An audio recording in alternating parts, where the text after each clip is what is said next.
Respected fathers, ladies and gentlemen, distinguished guests, and esteemed past participants, and my dear student friends, good morning and a warm welcome to you all once again for the day two of the International Conference on Business Sustainability in Digitalization Industry 5.0. I hope you all had a fruitful day yesterday and we are ready for yet another day of insightful discussions and knowledge sharing. Let us begin the day two of the International Conference with a prayer song.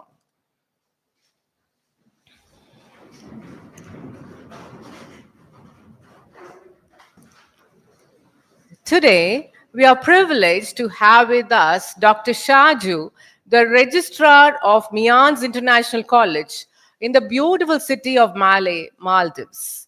Dr. Shaju brings with him a wealth of knowledge, experience, and leadership in the field of education. As the registrar, Dr. Shaju plays a pivotal role in shaping the academic landscape of Mians International College. His dedication to fostering educational excellence and international collaboration has had a profound impact on the institution and its students. As a token of our love and appreciation, may I now request our Father Director to present a memento to Dr. Shaju.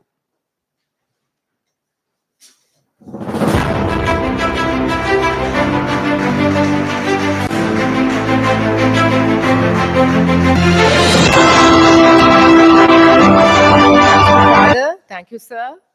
Also, on behalf of Xiba, we extend a heartfelt welcome to Mr. Ajit Christopher, the Managing Director of SG Jayaraj Nada Group of Companies, Tirunelveli. May I now request our Father Administrator, Reverend Dr. John Bosco SJ, to present a memento as a token of our love and appreciation.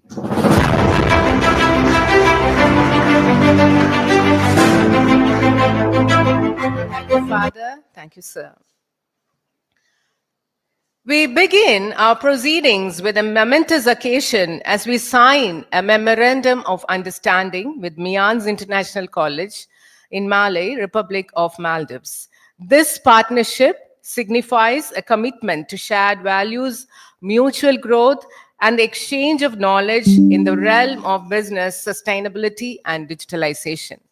The main objective of this MOU is to allow Xavier Institute of Business Administration and the Mians International College in Malé, Republic of Maldives, to plan a collaborative research, educational and training activities of mutual interest, and also to identify new approaches needed for the student community.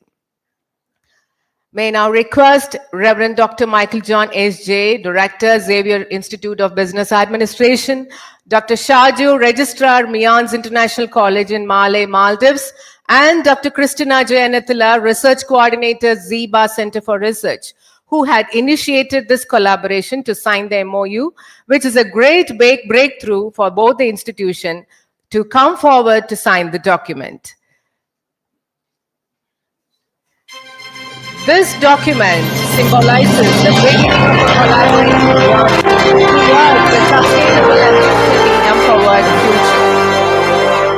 As they approach the signing table, let us witness the union of expertise and dedication that will pave the way for innovative initiatives in the Republic of Maldives and beyond. This moment is not just about signatures on paper.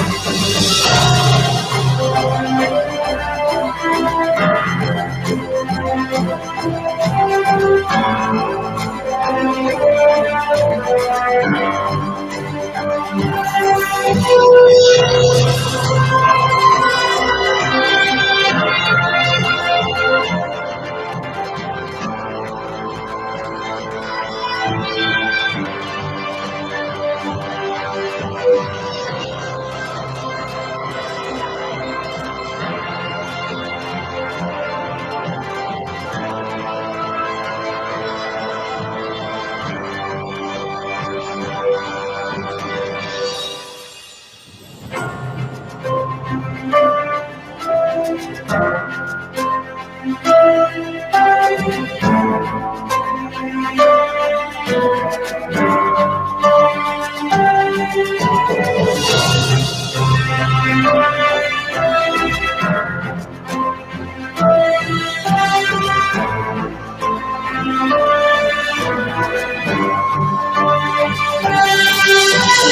moment is not just about signatures on paper, it's about forging connections, fostering educational partnerships, and collectively shaping the future of business sustainability.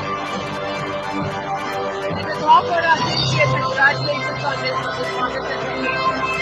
This partnership exemplifies the global collaboration necessary for addressing the challenges and opportunities of the digital age. Thank you, Father. Thank you, Sir, and thank you, Ma'am. We are now honored to invite Dr. Shaju GM to share his insights with our audience on a topic of paramount importance, regulatory framework for balancing innovation and sustainability. Your wealth of knowledge in this area will undoubtedly provide a unique perspective and contribute significantly to the discussion surrounding sustainable digital transformation. The forum is yours, sir.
Respected Director, Reverend Dr.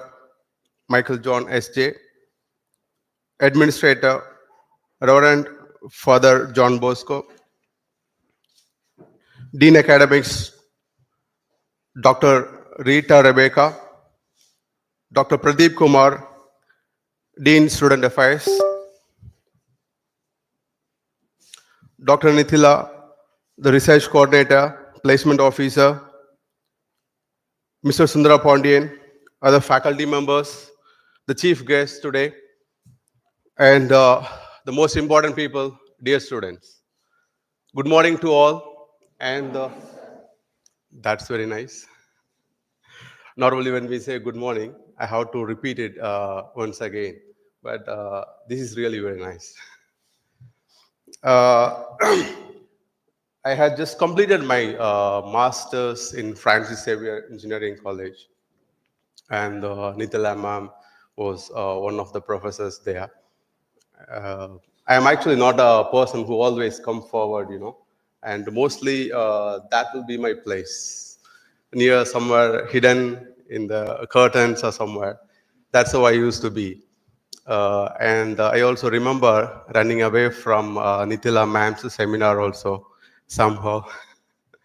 Okay, so why I'm bringing that up is actually I felt that running away from those opportunities is fun.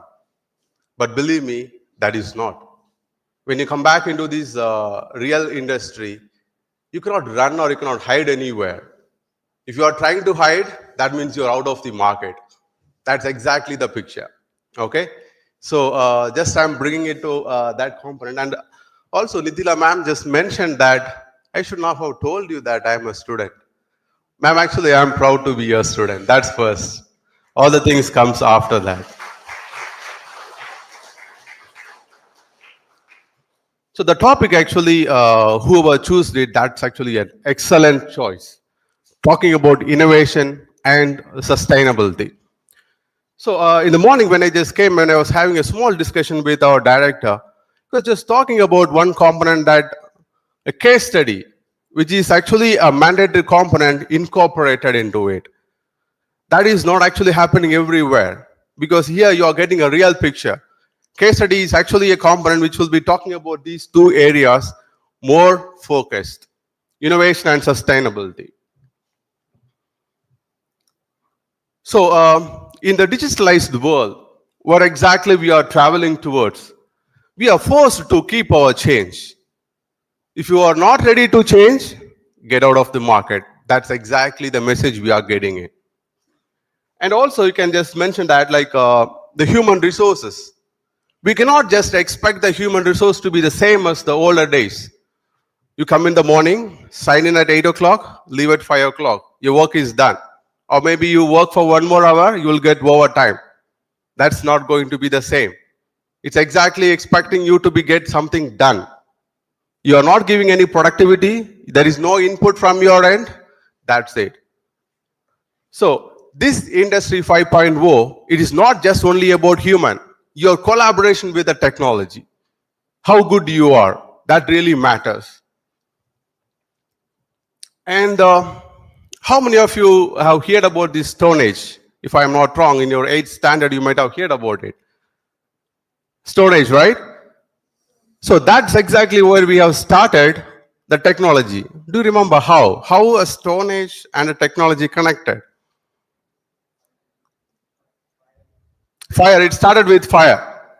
So what exactly happening here is the pattern what we followed. We cracked two stones and we got the fire, right? And then the matchbox came in. How we do that? Same pattern. So it is not about like leaving something out. It is actually coming in, but we are advancing with technology and new patterns into it. And the physical environment is actually not only just making the change in the industry, it's also bringing change in the culture. Why I'm saying that culture is like let's take 1 or 2 decades before, you might remember traveling like 10 kilometers or 20 kilometers in a bus to see your grandfather or maybe your relatives. Right now, your grandfather will be living in the next room.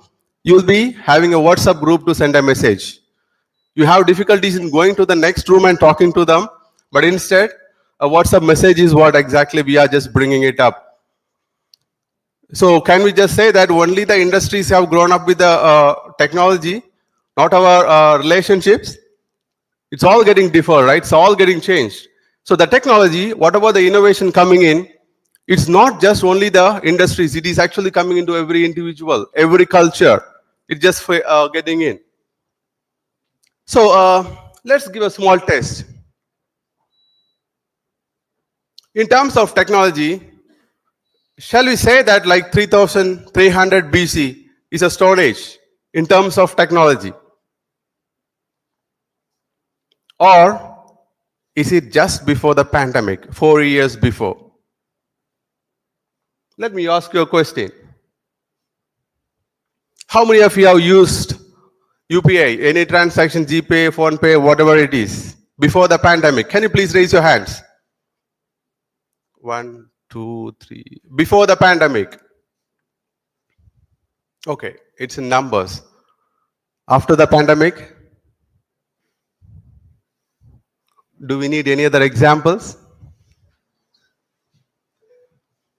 So the Stone Age, what I just meant is like don't back to the stone and fire cracking area. That's not it is. But see, 4 years before, we have not even experienced anything like just go scan and make the payment.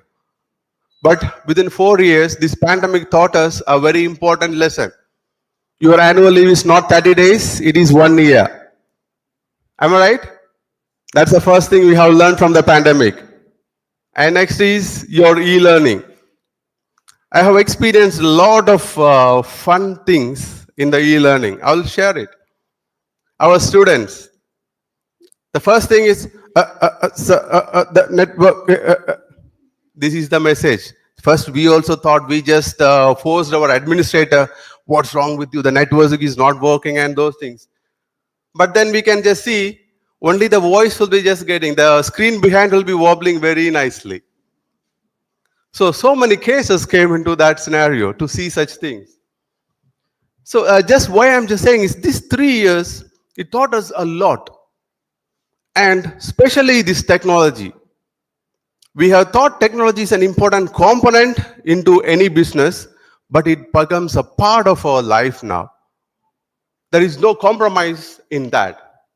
So this is just a thinking process. I have used only UPI. There are so many other components you can just think about. So I use my college, MI college, which means Mians International College. We say that as my college to say that to have the sense of ownership. So we call as my college. And before the pandemic, this is how we were. Our focus is on only two areas. One is operational and another one is strategic. Operational components in the sense like we have to make sure the daily routines are happening. And when strategic, we had a 5-year plan. Same like all the other organizations, we had 5-year plan. We visit every year to renew it. We go to go outside of the country. We had a panel to discuss. We bring experts. Everything was happening very nicely. That was the first component before pandemic. And the next is the technology. We are just not exactly expecting a new technology to come into. We search for the market. Whatever is available, it's fine. So that's okay. We are just fine with that and we proceeded with that. And a quality in teaching and learning. We just focused with our traditional method. The e-learning component is considered as a sin in Maldives before pandemic, believe me. Maldives Qualification Authority was there. When we go and ask for e-learning, which means online modality, they will just kick us out.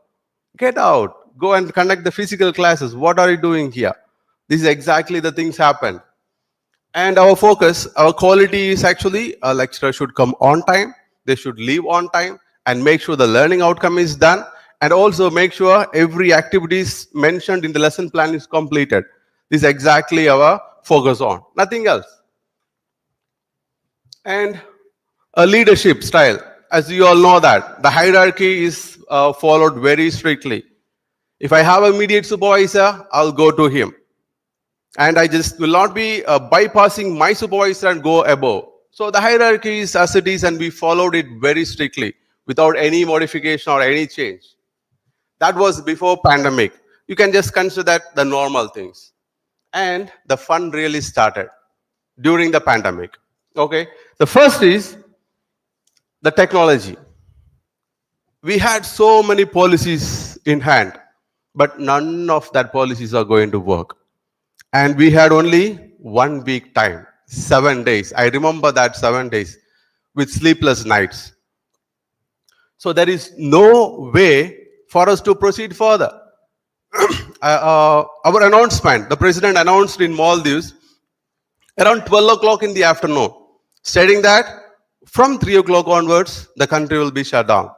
So there is no activities, no person will be allowed outside the home. We got only 3 hours. What will be your priority at that time? Will you think about the company? Will you think that, okay, college is there, students are there, I have to look after them, I have to prepare the lesson plan? Whether you will focus onto that or you will be running to the shopping mall to safeguard some of your basic needs. Where you will focus? Exactly. So that's exactly what our lecturers did. They are safe, and the management staff, those who are on the higher level, we are not allowed to go out of the college, so we missed that shopping option. We have to stay there. And then we struggled for a week. So within that week, we have to change the entire system from face-to-face to online. That is a very big shift. And so the next component is like we just focused on teaching and learning. And we were thinking, our thinking and our perspective is focused on the traditional method. Same way, lecturer comes in, take the attendance, continue the teaching, finish it off, and go out. Is exactly the same pattern, we are just thinking it. But that is not the scenario. The lecturer can't come in, the students can't come in, the empty classrooms. So only option is e-learning or online method. So we have to go into it. And then we started searching for a software which can help us. How many of you heard about True Conference? TrueConf. A software named TrueConf. No one? Neither do we. We also didn't know about it. So just we got a name and we just, okay, let's bring it up and let's involve, means like incorporate into our system and let's start with it. We started with it and the damage was worst. In the sense, we don't know who and who are attending the classrooms. Can you imagine? The students, like maybe 40, 50 students in a classroom, and we don't know who is coming in and who is leaving and when time the person is coming in, when he left or she left. We doesn't know about it. The teachers started learning, the cameras will go off. You ask a question to the students, hey, why your camera is off? Miss. Then you'll get all the options. My network is not there. My mom is next to me. As there are children around me. So many. I hope some of them are smiling. I can just understand what exactly it means, right? Anyway, so this actually the teaching method, what we thought traditional and online, we consider the same. That's the biggest mistake. We should not do that. And the next is actually, it's like throwing a small baby into the swimming pool and tell the kid, okay, learn swimming by yourself. This is exactly what happened. We doesn't know what kind of technology we had. We don't know what kind of technology is available in the market. Just pandemic came in, pushed. That's it. Go and learn by yourself. We started learning by, this is the pattern. First, we started with True Conference. As I said, we had so many difficulties. And then we moved into Zoom platform. I'm sure everyone will be aware of that, Zoom platform, right? So that was the platform. And then they said, only for the first 20 users, you'll get a free version. You want to get more? Then bring it in dollars. So another component. So every user, we have to pay. And then it actually took for us to go for 1 year from Zoom to Google Workspace. So how many, you will be aware of that, right? Google Meet, Google Classroom. So every component in one platform, all the things. So we started following that Google Workspace. And again, they also said the same thing. You need a free version. You can use as much as you want, but you have limited options. So again, we have to go for the payment.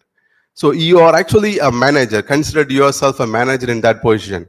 You have to think about your income is gone. There is nothing coming from the students or any other medium. Now we have to manage the expenses plus new additional expenses which you never expected, which will be never in your strategic plan as well. So that was the area during the pandemic. But somehow we managed. Our management team, as I have said, that 7 days, that sleepless night, it was really worth actually. We have spent that much of time over there just sitting and discussing about it. And to reach one simple decision, it takes like hours. Because no one is aware of the technology. We doesn't know how this true conference work. So it took a long time for us to take a decision. So this is a very good thing you have to learn. You cannot decide anything without having a basic understanding of any component. That's the first thing for us to learn. And after the pandemic, again another shift. Students who don't want to go into the e-learning modality, now they want only e-learning. They want only online classes. They don't want to come to college. Now another problem. So it actually reversed into another scenario. I don't know. How many of you like online learning? Please raise your hands. Teachers, please don't look after the students, okay? You can raise your hands. Okay. Bold one, two, three, four. How many of you like this traditional method, face to face? Liars. So teachers are there and then you want to get external marks, huh? No, it will not work. Anyway, So we also had a similar pattern, not like this actually have mentioned it, like you like face to face, but our students said to our face that we don't like your face to us, we don't want to come to college. So that was the scenario. And these are the same students during the pandemic, what they informed us, we cannot do the e-learning modality. We don't have money to go for internet. That is very true actually. We have to pay 300 rupees and we'll get 1 GB per day, right? So in Maldives, you have to pay 1000 rupees to get 1 GB. That is not per day, that's per month. So that was very expensive there. And so we have to go ahead with the students. Okay, what they said is right.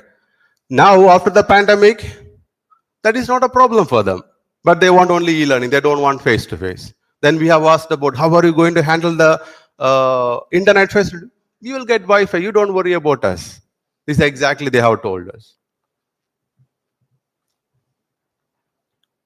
Now, the another challenge. How are we going to make sure our students are learning, not just simply coming and sitting over there and passing that 1.5 hours? So another component like getting a feedback. So can we allow the students to keep Icbsidies, or how can we get a feedback from the students? So we started going up with the break rooms, pools, and we created a new department even to get the students' feedback. We named as student support unit with like 5 members. They will go into every classrooms, they will observe, they'll get the feedback, and if any students are not there, they will contact the student. So we created a separate unit to handle that as well. And as I said, the policies, before the pandemic, we have changed it. Now, after the pandemic, again, we have to change it because those policies will not work. And one important component in the policies that we made, and I will say that's a mistake, is we mentioned that technology, when it comes to the market, we will never mention anything about analyzing the data. We never mention that the data, where they will check whether it will fit to our environment or not. We simply mention that True Conference is a system, we will be using it to handle the e-learning modality. Simple as it is, our policy is created. But it actually backstabbed like anything. So you create a policy and you have to make sure that every component is incorporated so that in the future you don't have to change it again, but instead you can follow it. So that was actually another component that we actually faced. And the very important component I used to say is like, it's not about like the management, as I will not say that as a management person, I did a good job. No, it's not like that. Our entire team, we had given one option to them.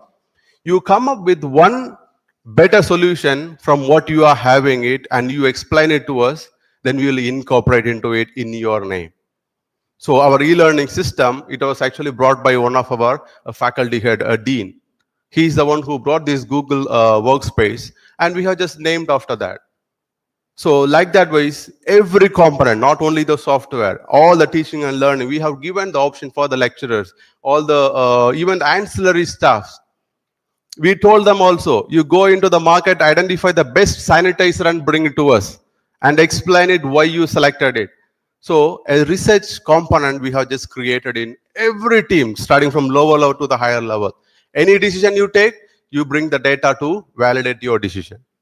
So research is actually helped us a lot to cross over our pandemic. This was actually the scenario in our MI college.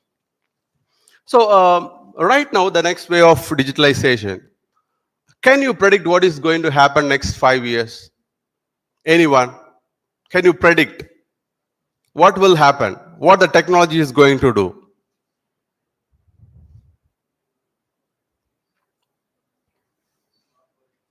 It's a smart world. We are already in the smart world, right? Can you imagine yourself without your smartphone? I will ask one frank question. Can you leave your mobile phone with your parents and a password? Okay. We got the answer there, right? So secrets are behind. Okay. Why I'm just bringing it up is not to know about your secrets, but see, this is actually our reliability is just gone into a small piece of product.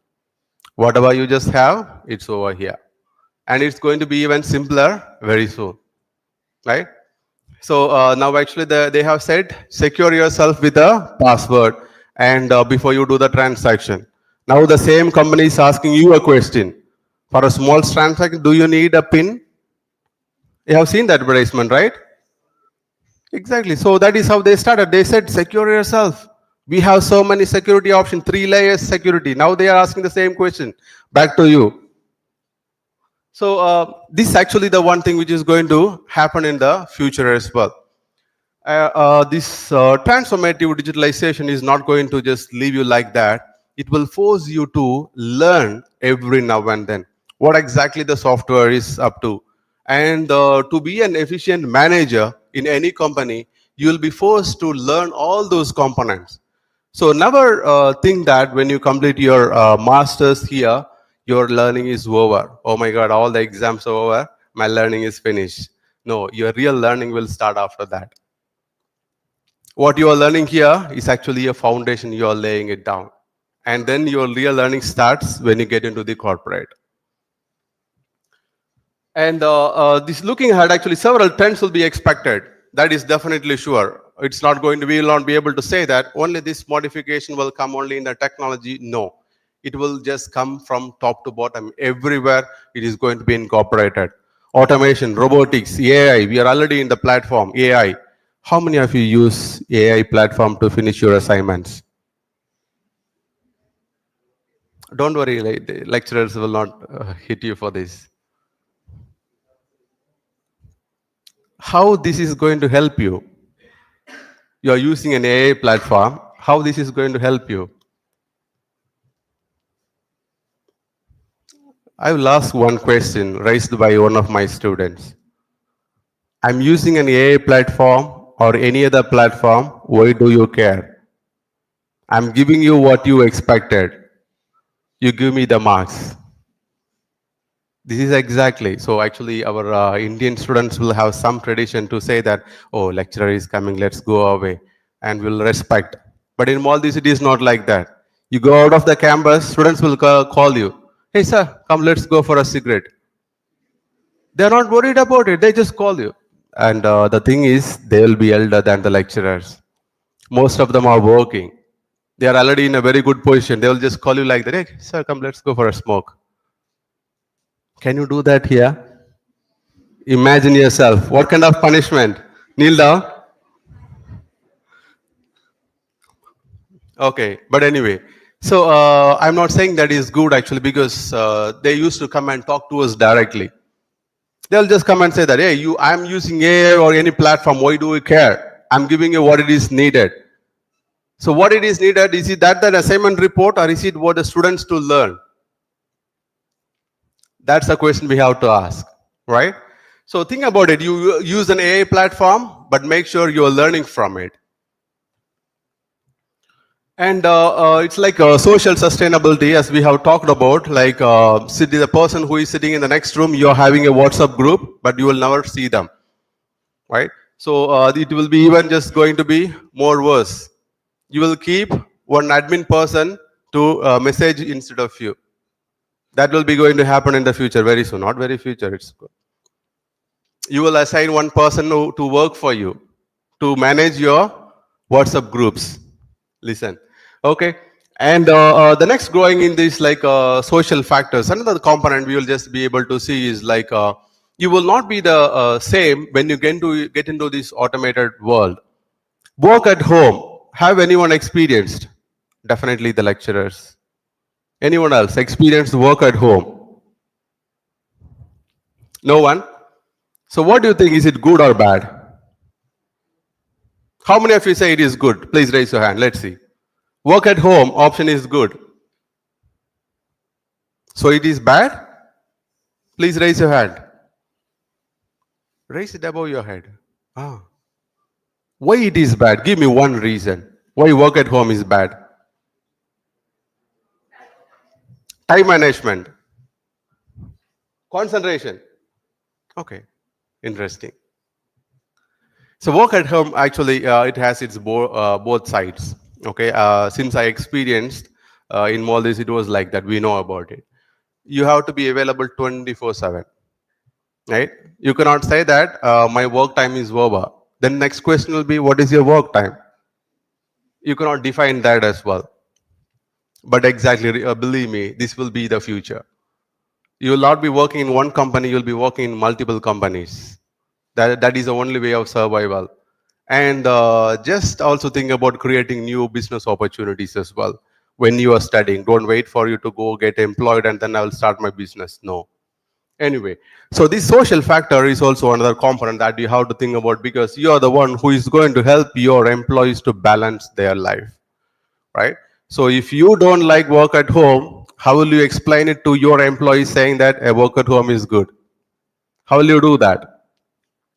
So get ready to learn that as well. And this future technological, especially with the labor rights and things, it will take a new phase. It will bring it up in a way that your work at home also will have some regulations. And when you're working at home, your kids will be around, or maybe your family will be around. How much you can get concentration? That's a one good answer they said. Concentration, it will affect. So this is another component which will be just getting in. How many of you have experienced planting? Have anyone just planted one? Okay, one person, two, three, four, five. Oh, this is very nice. Even I have seen in some of the shopping malls, the discounts are given in the name of plants. Can you name the place? Pothis. Oh, shopping is already done. Okay, nice. So this green administration is actually another component that we have to be thinking about it. You're not actually manufacturing a product, and you're going to manufacture a product with zero wastage.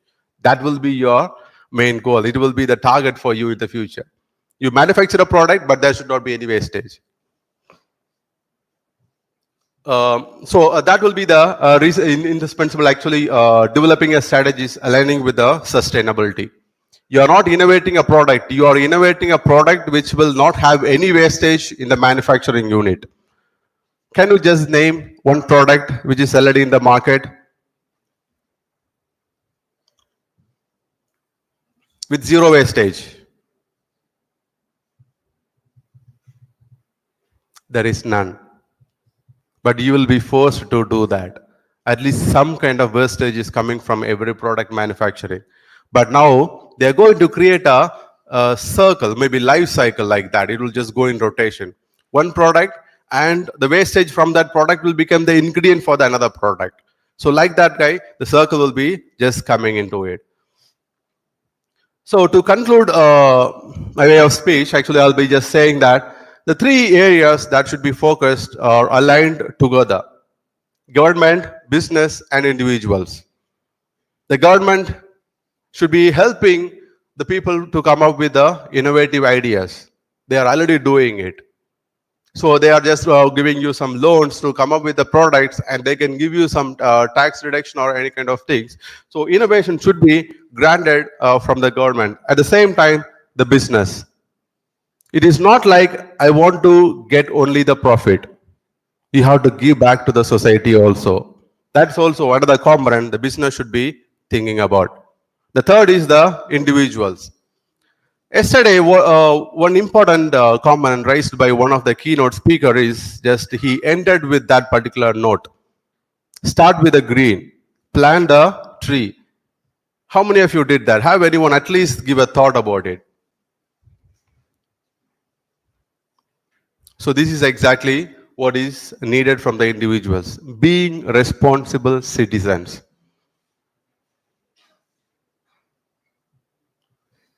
Innovation and sustainability. These are the two components which is not just going to be left over, it is going to work together. You cannot just simply have a innovative ideas. At the same time, you cannot say that this product will be in the market for a month. That means you will be there for only 1 month. So imagine, innovation is not just going to be with a short duration, it should be with a long duration. So that is called sustainability. And regulatory frameworks, it is not going to be the same. It will be changed every now and then. So in all this, actually, when I was just working in my college, we had so many difficulties in handling the regulatories because it is not very easy. They will give you like 300, 400 pages of reports and they say, develop the documents according to it and submit it. Believe me, I have submitted one document for 8 times. The first reason is, sir, in point 81, 1.1, that particular component is missing. Then I asked, is there any mistakes? No, sir, it's fine. After updating and submitting it, sir, there is one full stop which is not there.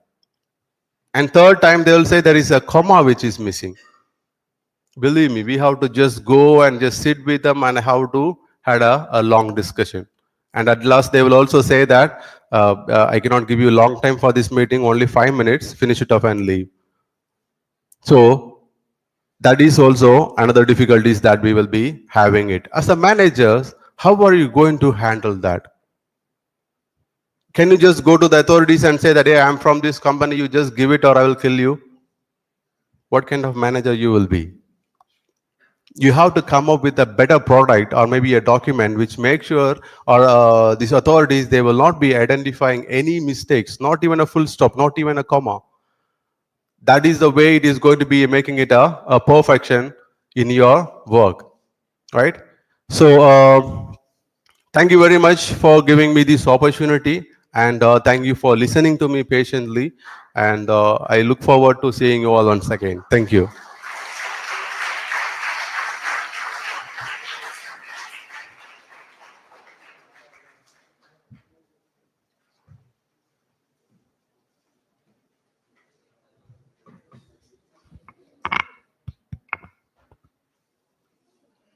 Thank you, Dr. Shaju, that I felt honored and blessed by your words of recognition towards me. Thank you so much. And before we bring the session to a close, we'd like to extend our sincere appreciation to Dr. Shaju for sharing his time, expertise, and invaluable perspective. Dr. Shaju, your passion for sustainable digital transformation and your commitment to shaping the future of business are truly commendable. Thank you, Dr. Shaju, once again.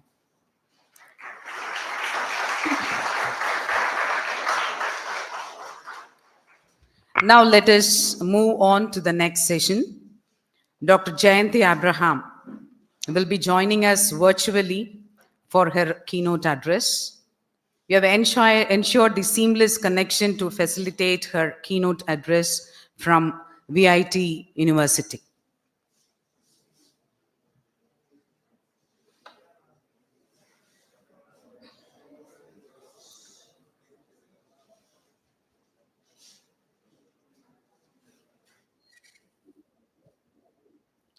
Over to Dr. Rita Rebecca.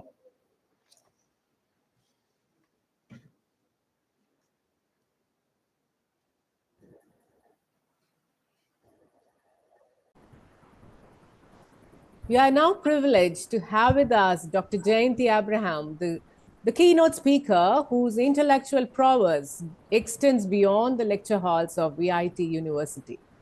Dr. Jayanti Abraham's work has become a reference point for scholars and practitioners alike, shaping conversations and guiding the trajectory of bioscience and technology.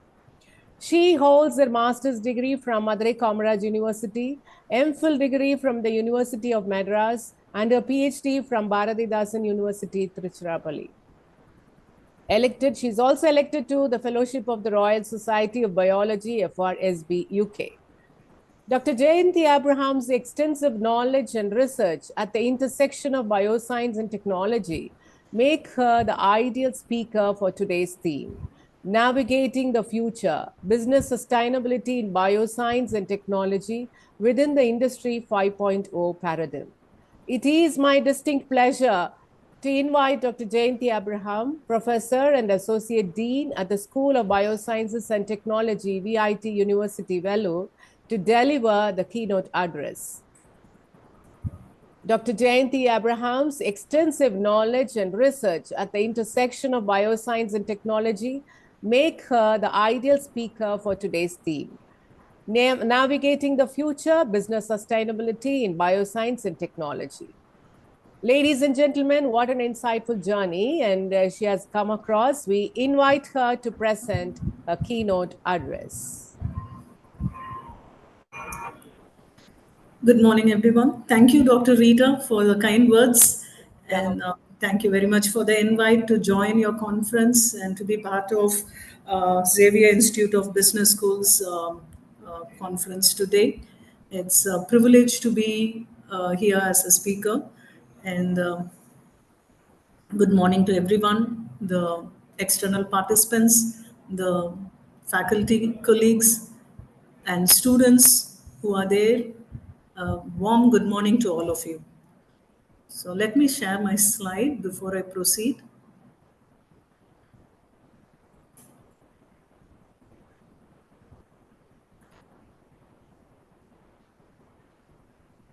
Are you able to see my slide? Yes, we are. We are. Yeah, all right. So the topic today is about artificial intelligence in pharmaceutical and healthcare industry.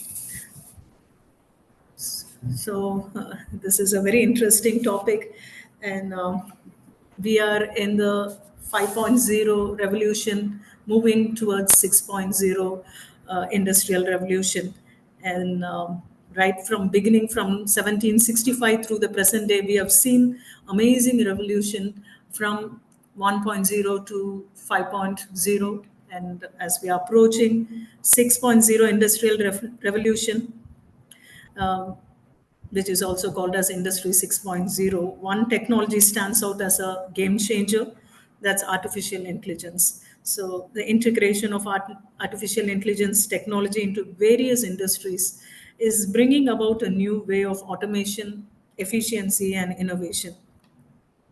So, as today we are discussing about 5.0, 5.0 industrial revolution, this mainly revolves around sustainability and human centeredness, um, distributed production of intelligent supply chains, hyper customization, all aim to deliver a tailored customer experience, tailored customer service time after time. So here it's mostly towards resilience, sustainability, and human centric. So this cyber physical society, where you have merging of fiber physical space with that of the cyber space, this is something which was brought about, initiative brought about by Japan to transform the society, which you call it as Society 5.0. So here you can see the physical space and cyberspace being connected by communication network. All right, and then you have the robotics, and smartphones and smart cares, smart cars, smart houses in the physical space, interacting with the cyberspace where you have web pages, software, internet, cell phone applications, apps, and e-things, and so on, and thereby integrating with communities in the society, integrating with the families and food chain and our relationship, which we connect with the society. So I want to quickly go through 5 major areas AI is transforming of late. There are many examples. It's actually AI is touching every area of our life, but I'm just going to bring out just few examples before we move on to our topic. So the first one I would I was, in fact, intrigued was about the advanced delivery. So, advanced delivery of products, which will be delivered to your doorstep by drones, and that will be done by a really short period of time. This kind of delivery will reduce the transportation cost, and maybe there will be no delay or negligible delay in the delivery of products.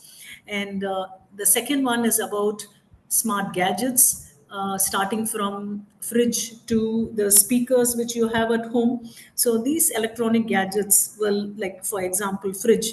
When you open the fridge will give you a notification which grocery or which item is running low in the fridge, which you need to stock up. And also it will give you some suggestions for recipes, depending upon what grocery you have in the fridge. And coming to speakers, which will be communicating with you in the house when you enter the house, welcoming you, and so on. And then up to even agriculture, where you have smart agricultural equipments, which will make farming more convenient, and also wearable gadgets which will help you, assist you in lifting, keeping the spine at the right position when you lift heavy weight, and so on. So this list is endless. Actually, these are some of the few which I'm listing out. And the next example would be telemedicine, I think, which we are all aware of after this post corona period now. And the latest medical advancement, which you can have it at a very low cost, at the comfort of sitting at your home, like getting your blood pressure checked, your temperature checked, and even the follow up of medicines, what you need to have, you can discuss with the doctor right from home. And the fourth one is about smart shopping, where you have um, data for sales in the inventory, which will be stored and accounted in the clouds, which cloud accounting, which will help you do shopping at your convenience. Even robos, like you can see in the right lower corner, a robo is accompanying the man, taking you to the right aisle to pick the right product. And you have something called a software called Sephora Color IQ. So this will suggest what skin tone cream you need to buy. Depending upon your skin tone, it will suggest which product will be more suitable for you. And next, the last one in my example is automated transportation. This is called as truck platooning. This platooning is like you have multiple trucks stacked one behind the other, and then you'll have a leader truck leading the remaining trucks which are attached to it in the behind. And these trucks, the first truck will have the driver, the other trucks coming behind will be driverless, and they will be operated with the help of sensors, and this will help in transportation of heavy goods in a much faster and much easier way. And these trucks, one behind the other, they can be coupled or decoupled any moment of time depending upon the traffic. Thereby it will allow other traffic to go even in between them in ease if there is a traffic jam, and so on. So this is something which is being tested in EU countries now, and it's going to come into force. So those were some of the few examples I wanted to bring. Like AI can touch every area of our life.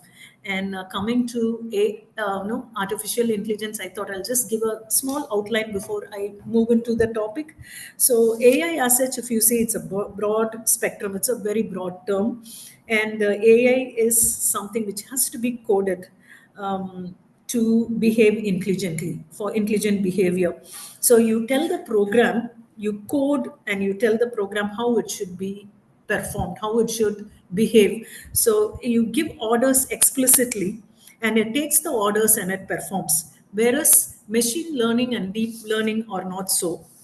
Machine learning subset is deep learning. So these two are a form of a software from AI, branching out from AI. These two, machine learning and deep learning, can be taught, or they can be taught to become intelligent, so they can decide and solve the problem. Whereas AI is not like that. AI takes the orders from you and it gets things done according to what you have coded. Whereas ML and DL, they can learn and become intelligent. That is the difference between both. So when it comes to artificial intelligence, I'll give you a small example. You have something called alpha beta pruning, which it usually does when it is actually assessing what it should do. So, like say you're playing chess with AI. So when you move the coins, bishop or pawn or castle, the AI will be actually observing, and it will be checking every coin. If it moves, what will be the outcome of it? Say if it moves a bishop, say it moves a pawn or castle, what will be the outcome of it? And it will kind of compare the outcome of each move, and which move is the best move for you to win, that it will move. So it is taught to program to move these to your benefit, but it cannot become intelligent and it cannot learn. So it will make a move which will advance you to win, or if you're in a position where you're going to get defeated, it will see to that your losses are at the minimum. Whereas ML and DL, they can think, they can learn, and they can bring out solution by themselves after learning. So moving on to our topic today about AI in pharmaceutical industry and healthcare industry. I'll start with pharma industry first. And now we are in post COVID-19 time, and we all know how it was when COVID had come. There was pros and cons. We had some advantage and some disadvantages, maybe more disadvantages. And if you see, all the companies, all the industry took very bad beating. No, most of the companies even came to a grounding halt. And if you see this graph from January till July, these are all, you have the major key players in the pharmaceutical industries listed below: Abwai, AstraZeneca, Dow Jones, Novartis, Pfizer, Roche, and then Sanofi. So these are some of the major international pharmaceutical company. And if you observe the graph from March 1 to April 1, there is a dip in their production. All right, their growth literally stalled because that was the time, if you remember, Corona was showing its ugly turn, and we were all being in lockdown from March, somewhere middle of March till April middle. It was really bad. So if you see there, the company growth halted all over the world in every area. But whereas in pharmaceutical industry alone, after April middle, it started to grow. It started to flourish. In fact, they were thriving when everyone was struggling, mainly because they were focused on bringing about the solution for the coronavirus, like looking into vaccines and drugs, allied drugs related to the vaccine, and how we are going to combat this effect of the pandemic. So slowly, if you see, their investments started to rise. Any company's growth, no, is directly, we all know that it's directly proportional to their stock market performance. Their stock market started soaring after May. It started to really rise, even though other companies were struggling. And in India, our pharmaceutical company, they were facing two major problems. One was the disruption in the supply chain. They had problems in getting the drugs delivered to the right place at the right time. There was disruption in delivering the medical devices, repairing whatever medical appliances were having problem, and their supply chain was having a huge hit. And the drug products management also, there was a problem there because the prices were raising. It was soaring because you had low manpower, and then there was no ongoing animal trials. They were struggling to go through animal trials, and there was an increased demand in the drug production. And if you see this is a prediction of how the pharma market is going to be in the coming years, from 2021 to 2026. And if you see, the major player is going to be China, which will be in the top of the charts, followed by Brazil and India. And India has actually, the pharmaceutical companies market has risen to $42 billion. They're expecting it to cross $65 billion in 2030, thereby putting about 6.3 percentage of increase per year. And this is just Indian market alone. And if you see the impact of COVID, like how the pharmaceutical companies demand is going to be more from Indian market, is mainly because 15.5 million people have had corona and they have been cured. All right. And when compared to US, where there were 90.1 million infected and they have been, no, they have cured. So India is standing second when it comes to infected case and who have been cured. So this infected people, they're going to have, even though they are cured, they're all right, they're going to have a long-term health consequences, which you call it as long COVID. And you need pharmaceutical company to rise up to meet the demands of that. So coming to digitalization of pharmaceutical industry, the faster the pharmaceutical industry goes in for digitalization, the better is for them. The early adopters will be able to get a bigger gain, whoever implement machine learning and IoT and so on. So moving on to digitalization of pharmaceutical company, it will be bringing in better decisions at lower cost. It will be more efficient, cost effective, faster, and higher quality. So these are the key objectives of pharmaceutical digitalization: patient surveillance and post-market surveillance. This is something which you call it as the 5.0, which each objective makes 5.0 objectives: research and discovery, clinical development, and so on. So from this slide onwards, I'm going to explain about some of the key major players, major industries, which have digitalized already, even before Corona, like somewhere 2014 itself, some companies have moved into digitalization. So they were the ones which were actually able to survive. They were riding the wave high when the Corona took a hit in March and April of 2020. So one is iCarbon X. This is a Chinese company. So their major objective is to customize the treatment. So individually curtail what the patient needs. So they do DNA saliva profiling. With that, they'll be able to give out what workout you need to do, what diet will be suitable for the person, food choices for the individual person. And they have been doing so well. Now they have collaborated with Israel. They moved to Israel and they've acquired a major company there. And their holding is somewhere around $155 million. Next comes Pfizer. This is again another international giant in pharmaceutical industry. They have collaborated with IBM Watson, and their major goal is, initially it started with cancer therapy. Now they are moving on to help other diseases, people with other chronic disorders as well, and they are looking into drug production, new drugs. So and they have implemented AI, and their market is supposed to reach $96 billion by next year. Next is Johnson and Johnson. Johnson and Johnson is a household name for us, and they also have collaborated with IBM.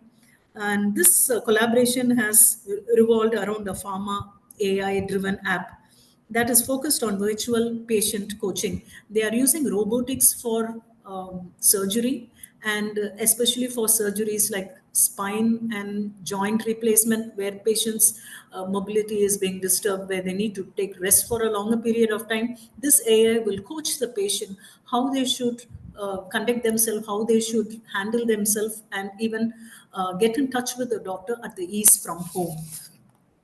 Next one is Novartis. They moved to digitalization in 2017, collaborating with IBM. Their focus is on breast cancer initially, and now they are moving on to other drug development as well.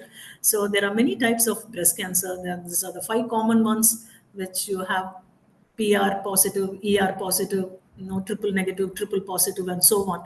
And so the AI and machine learning will be using images of breast cancer, and they'll be able to predict when a person might get breast cancer or what stage they are, and it will tell which therapy will suit them the best. And next one is Atomwise. This is a company which has a noble purpose. They want to bring down the medical costs, cutting down the cost of treatment. This was founded in 2012, and they are the first company to use neural network for drug discovery. So their ultimate goal of leveraging AI is to save time during and the lengthy process of drug discovery. So drug discovery, if you take, it's a very long process. It might take a decade and a half for you to analyze and find a compound, let's say from plants or from microbe. When you take a compound, you have to check whether it's efficiency for which disease. That itself will take another about 1 to 5 years. So after the 5 years, when you find this compound is suitable, then you have to go for animal studies. That will take another 2 3 years. And after you find out this is not doing any damage, or the impact of the drug on the normal cells is much lesser, you find out the dose, and then you move on to human trials. By the time you do all this and you bring it to the market, it's about 12 to 15 years, and you'll be spending about $3 billion for producing one drug to bring to the market. So this Atomwise company is trying to bring down the cost of this, and thereby reducing the cost of the medicine which comes into the market. So they actually, in 2015, they started working with Ebola virus. Ebola virus, if you don't know, it's one of the deadly virus. Once someone gets infected with it, they will die within 12 to 15 days time. It is a hemorrhage. It causes hemorrhage. You will literally start bleeding from every orifice in your body. It's a very gruesome death. This is something which is very common in Africa, especially the particular river Ebola, where this virus was first being reported. And there is literally no drug for cure. If you get this virus, it's very difficult to survive. So they had taken the drugs which they have been using for Ebola virus. They started revisiting the drugs with the help of AI and with neural network, and they started redesigning the existing drug to make a suitable drug which will be helpful in alleviating the situation caused by Ebola virus. And these people, atom-wise, because of their work in which it is promising, many key players, investors have invested about $45 million in, they have invested in looking for new drugs with the help of Atomwise. Next one is Google DeepMind. This is a company founded in 2010. This is something which will radically improve the healthcare. They are using machine learning as such, and they are looking into all the imaging, like say eye diseases, radiotherapy, cancer, imaging of the brain. So when it comes to imaging, more image you actually give to AI, it will give you a better prediction. So it's not just 500 image or 1000 image. Say you give 10,000 or 20,000, even 50,000 images of different brain cancer or different eye diseases. So it will have these images, and when you have a patient seated before you doing analysis, it will go check with the existing like 50,000 images you've already loaded in the system, and then it will compare and it will bring out whether it is early development stage or if it's late development, or if a person is just entering into the eye disease or whatever stage it is. It will be able to compare better depending upon how much data is being stored. And this app of late, they have been using it for some time, this DeepMind Health. This is able to predict kidney injury right before the injury starts, 48 hours before. So it gives a sizable amount of time for the doctors to fine tune the treatment which they are delivering to the patient. And they're also moving into drug discovery. All these companies, they go into drug discovery because the moment you have a new drug which is brought to you in a more efficient binding state, in the drug binds to your cell in your system, and reducing the animal trials and human trials is much better for them to bring it to the market as fast as possible. Like when we had a time constraint, when we had coronavirus, all the pharmaceutical company were racing to get a vaccine, and it's something close to miracle bringing a vaccine within a period of 6 months time. As a biologist, I know that it's so difficult to bring a vaccine. Even 10 years or 12 years, bringing a vaccine is very, very challenging. But bringing it in 6 months' time, it's all because of with the help of AI and machine learning and so on. So this is all about the companies, the pharmaceutical company. I had picked out the major companies and what companies are actually into digitalization in this 5.0 era. Now we'll move on to AI in healthcare. So AI in healthcare, it is going to improve the diagnosis. When you go to a doctor, sometimes they miss or sometimes they misdiagnose, not because they didn't know human error is there, mainly because the doctors are flooded with patients. Anytime you've gone to a hospital, finished everything and come within a 1 hour time, it's not possible. Anywhere you go, you wait for 2 hours to 3 hours to see a doctor, to get an appointment, check, and then you have multiple blood runs to be done. And by the time the result comes, they diagnose, it takes about a week, or sometimes they say this is not it and they refer you to another doctor. So you know the hassle a patient goes through. So here, this AI will help you in improving your, improved diagnosis, and then it will help the doctor and the patient take a decision which will enhance their health and predict if something else could show up in the coming years, and of course, drug discovery as well. So Here again, I'm going to take you through some of the important AI related assisted healthcare which we are getting right now. So I want to take you back to somewhere 2006. This was a company at that time. At that time, the AI wasn't there with this company. They had started this company to find out know all about genetic testing for a patient. So this company is known as 23andMe. 23 is representing the 23 chromosomes, pairs of chromosome. So your chromosomes and your chromosomes are the ones which make you, your genetic makeup which you have received from your parents, one from your father and one from your mother, making 23 pairs. So the company is named as 23andMe. So they do genetic testing, and this is directly done by the company, and the result is directly given to you. There is no middleman at all. There is no doctor. There is nobody in the middle. They will check the result and give it to you. And their main objective was to look into the ancestry of your genes, and second is genetic predisposition. Say if someone in 40 gives their sample, like they will run your genetic profile, and they will tell you at 55 you might become diabetic, or 60 you might be in the likelihood of getting a breast cancer. So kind of predicting this might happen by looking at the genes, so that you will be more aware of, and you can take a different course of healthcare, or realign your life in sensible eating and exercising, so that you can avoid a disaster which might come in the future, or minimize the impact of the predisposition. So what they do is they have a kit. You can buy this kit from anywhere. Take it to your home and give your saliva. You give a spit sample of yours, close it, and send it back to them. They have a labeled address, prepaid address cover. You put your saliva sample and you send it to them. So once you send it to them, you have to register through online for a barcode. So you put the barcode and you send it to them, and they will be able to analyze, and they will give you the report of your genetic predisposition. So this was something which revolutionized in the year 2006. And this is a company which is situated in San Francisco and California.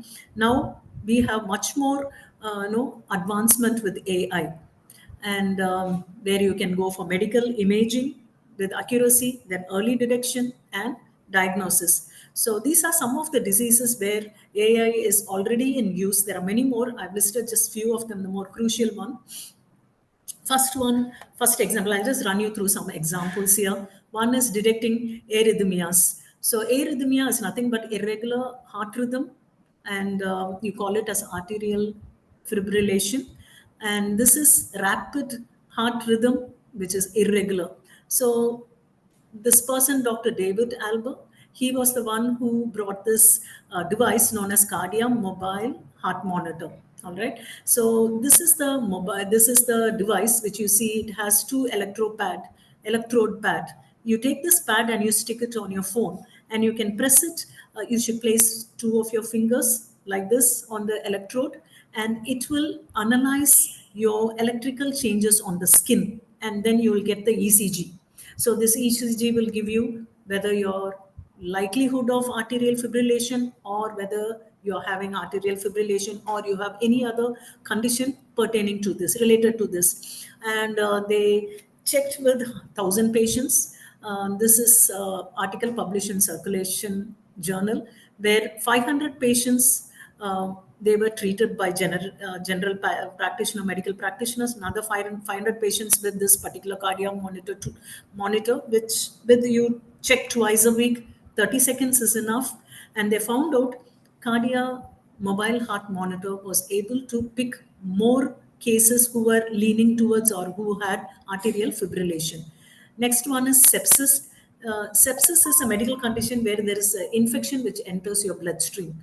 So you call it as bacteremia when the bacterial population increases and it goes into the blood circulation. Once they enter the blood circulation, then the patient has hours before they die, because now the blood will carry this bacteria to every part of your body. Every organ, major organs will be flooded by the bacteria. So they have found a app which will be able to find out if someone is going for sepsis. All right. Actually, if you see, there are many people who have died because of sepsis. This is one of the major leading cause, and this is able to tell in real time whether a person will have sepsis. Thereby, the doctor can alter the medicine to keep them alive by stopping sepsis before it happens. It can detect even 6 hours before, and this has cut down mortality rate about 30%. Next one is seizure detection. You all would have heard about epilepsy. When someone has a seizure, they just collapse wherever they are. The damage done by seizure to the brain is there, and then physical damage, like wherever they fall, they might injure themselves. So they've come up with a wristband, which you call it as E4. This which wristband is something like a watch, which you wear it on your wrist, and this will pick up the signals of stress on your skin, and it will identify whether a person is going to have a seizure. So it will alert the person seizures related death is being averted, and if someone is going to have develop a seizure in coming hour, they can position themselves in a safer place and take the appropriate medicine. Next is Alzheimer's. Alzheimer's is a type of dementia. Dementia as such is not a old age related problem. It's not a healthy way of aging, I would say. This is something which is where you have impaired ability to remember, think. It has been connected with other diseases like diabetes and so on, and the person's memory is being really altered. They can't recognize their own family. With Alzheimer's, they forget their immediate past.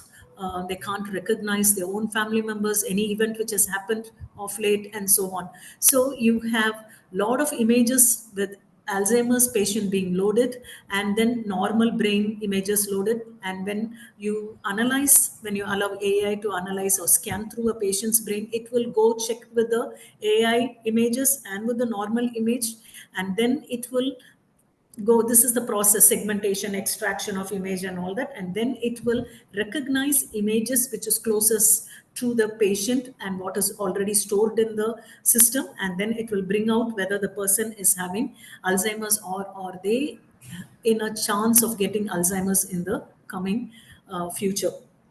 Next is skin app. This is known as My Skin, and then you have something called Molescope.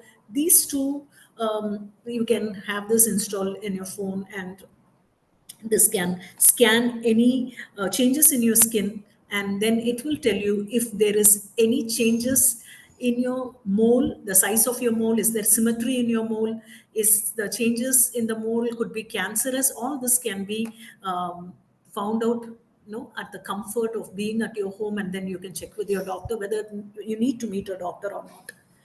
And these are much more lesser, no, though the previous ones are all serious cases which we were talking. These are other comforts which AI can give for a patient. Like a patient will have a QR code in the hospital. The robo will be able to scan the code, and they'll be able to come and deliver medicines to you at the right time. And so this enhances the safety, like nurses who have to come and give the medicines in case they forget, or every hour you need to be monitored. Everything will be done by the help of robo. And this is another fascination which I have. One is the vein viewer. This is something, Viewer is a software which uses HD imaging and DF technology. All right, this vein viewer will look for the best vein puncture area for taking blood. See, when a nurse comes to draw blood, or they are going to insert a butterfly pin there, instead of the nurse fiddling around with the needle, where is the vein or which is the best vein to insert the needle. This vein viewer is an imaging device which uses near infrared light. So this is absorbed by the blood, and then it's reflected on the screen which you see there, and it will help the nurse puncture at the right vein to draw the blood. So thereby, the patient will not have needles poked here and there searching for the vein. Another one is virtual reality and augmented reality. So this VR, virtual reality, this uses special headset, like the way children play gaming. So this is something like that when patients are going through a tough time in the hospital with with cancer, or they are staying in the hospital indefinite and they are depressed and they are feeling low. You can have this hooked onto their head, and this will take them to different environment, like say a waterfalls or a meadow, or a mountainous place. Take them off from the hospital environment and give them comfort during their treatment. So coming, I'll close with a couple of slides. Hope I didn't bore you all with this. So here, coming to the last slides, we have AI coming to help us. The same time, we have ethical issues. So there are two regulations in place. One is GDPR, which is General Data Protection Regulation. So this regulation sees to that it guarantees transparency in data processing, fairness in matchup of the data processing, and adequacy with the relevance of information, and then looking for only what is necessary pertaining to that disease. Another one is, which you call it as HIPAA. HIPAA was introduced in US. We have in India also. This applies to business, which applies to the companies that create, receive, and transmit and store data. So they have private rule, security rule, and breach notification rule, so that the patient's privacy is protected. So AI is here for to stay. It is going to improve the financial decision, and it will assist us in a doctor's decision and our decision in taking the best course of treatment, reduce human error, increase performance, reduce cost, and accelerate the way things are being processed. All that is there. But having said all that, some people are worried AI might replace human beings. I don't think it will, because we are all created in the image of God, and nothing will replace the image of God. And AI should be used wisely, and it should not be brought to a place where people lose job. Whatever it is, human being are more valuable than anything. So it should be handled with care, and proper regulations should be in place so that our privacy is not lost. Like the way I was discussing about 23 and I, where you give your saliva sample and they predict when you might have a disease.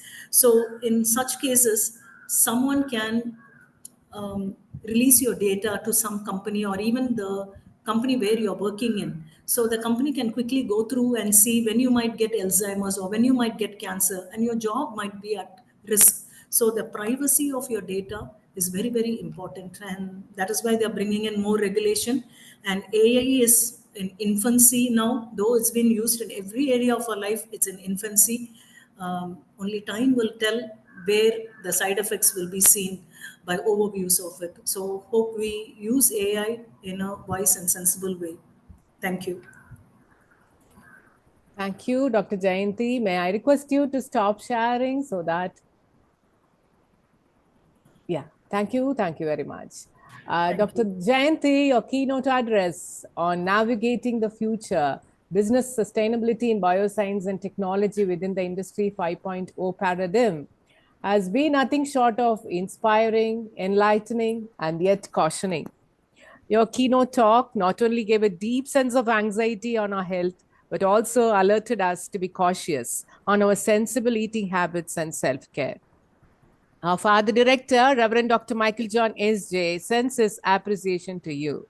May we have a virtual thanks note for Dr. Jayanti.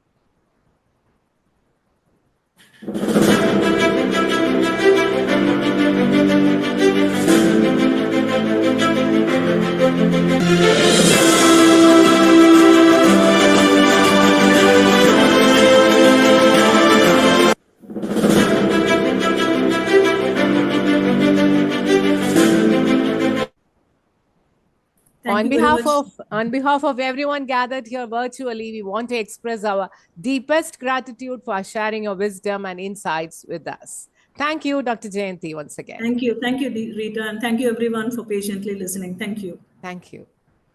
Ladies and gentlemen, esteemed participants and viewers from around the globe, Welcome back to our virtual gathering on transformative digitalization, unleashing economic growth and innovation in Zambian businesses. We are thrilled to present a keynote speaker, Dr. Meji Tony, who will delve into the emerging challenges and opportunities associated with digital transformation in Zambia. May we have a virtual welcome note for Dr. Meji Tony.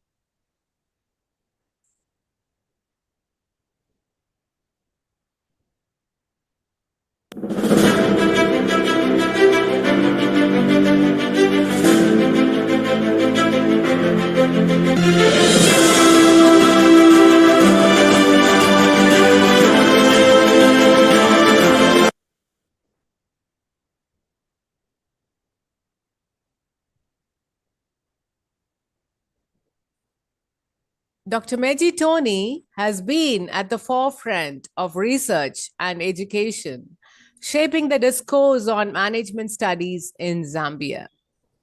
Having completed MCOM in our own St. Xavier's College, Palayam Kote, MPhil and PhD in Fatima College, Madurai, she had worked in Arulanandar College, Madurai and Fatima College, Madurai, both put together for 12 years. Undoubtedly, she has received a valuable formation from these institutions of high repute. Now she is heading the Department of Management Studies at DMI, St. Eugene University, Zambia.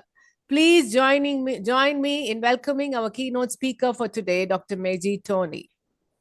Today, she joins us to shed light on the challenges and opportunities that businesses in Zambia face as they navigate the digital landscape. Over to Meji, ma'am. Thank you for your welcome note, ma'am.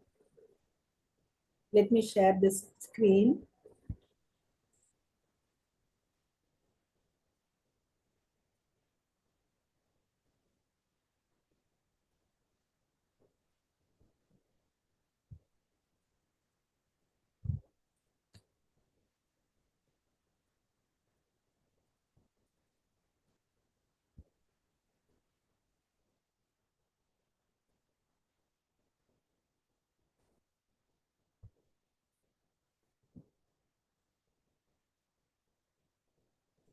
Yes, ma'am, we are able to view the screen. Okay, ma'am.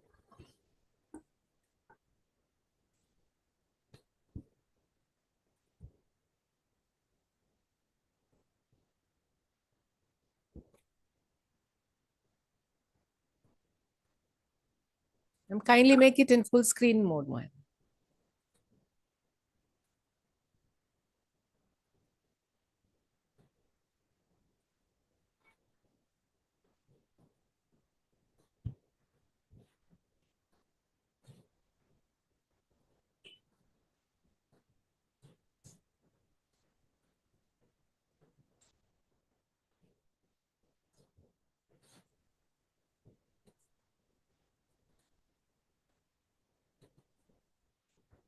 You can start, ma'am. Thank you.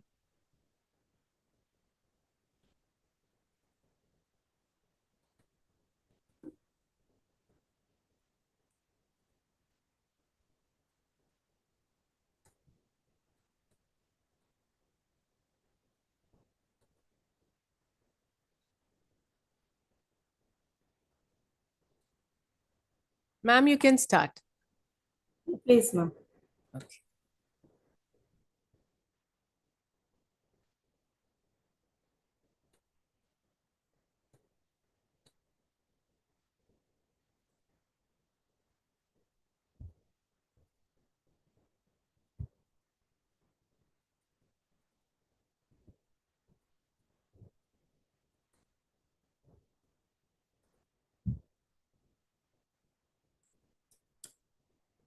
Am I audible, ma'am?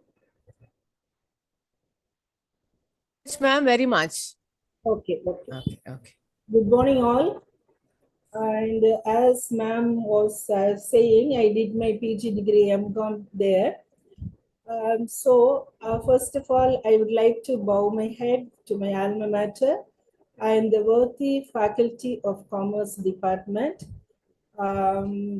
Professor Thomas Puthenveeden, Professor Bernard Chandra, Professor Eugene Franco, Professor Lourdes Ryan, and Professor Aruke Das. Many are in this row. They all pushed me to be better, and now at this moment, I thank you for everything you have done for me. Now I greet all the dignitaries and participants who are on and off.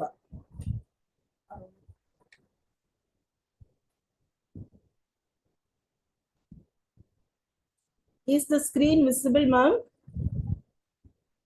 Visible. It is visible, ma'am. Okay, my dear students, from yesterday morning on, you might have been hearing the words digital transformation and all. What is this digital transformation?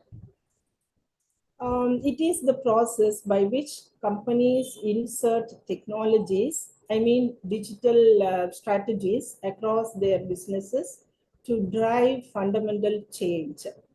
Nowadays, these strategies are considered as the centerpiece of operational efficiency. If the strategies are deployed in the business effectively, definitely the operational efficiency of the business will succeed. No doubt in it. You might have seen and can compare each and every change happening in every stage of industrial revolution. Imagine start comparing from the industrial revolution 1.0, 2.0, 3.0, 4.0, and in this 5.0, drastic changes you can identify and experience, all because of this digital transformation. Then when it comes to new opportunities for job, if they insert these digital technologies and a number of job opportunities, if they are inserting digital technologies, n number of job opportunities they can generate in the businesses. Then when it comes to wealth creation, the industries or business concerns who adopt these strategies will flourish, and simultaneously the country where that businesses are ailing from also will be flourishing. So wealth creation becomes very easier when they are penetrating, inserting the digital technologies inside the business. Then, when it comes to accountability, transparency, and economic development, it is the core part of the business. Accountability is the core part of the business. Through digitalization, the feedback part will become easier. I mean, accountability framework become easier. For instance, by using AI or blockchain or cloud-based platforms, in businesses, they can track and verify and monitor the activities of the employees. And because of this competency of the business, employee commitment, more innovation and creativity, innovation, everything is possible, and they can take the business to the zenith. Here, eventually, what will happen? The economic development is possible.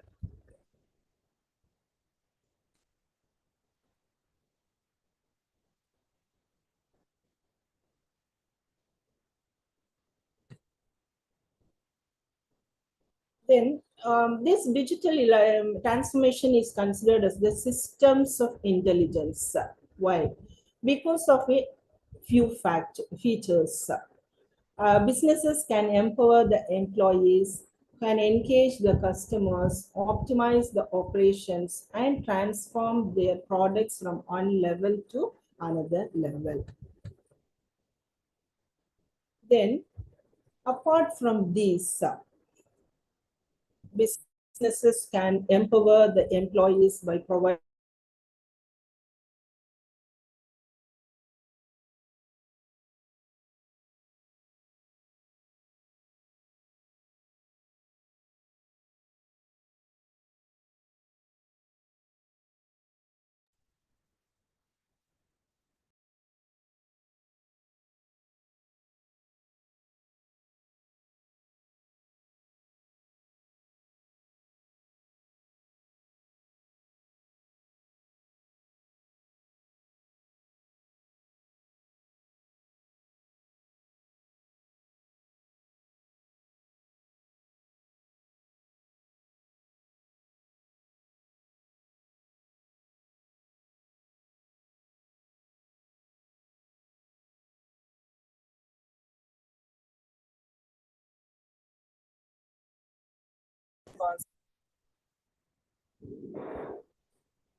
Am I audible, ma'am?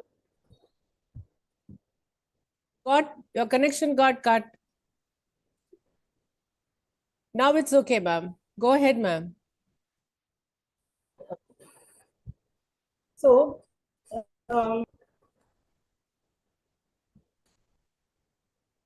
Kindly share your screen, ma'am.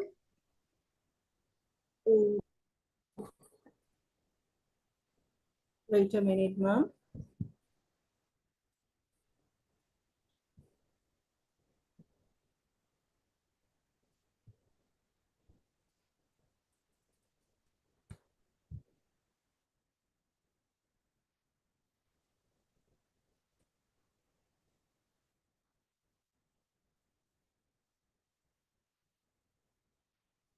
Well, ma'am.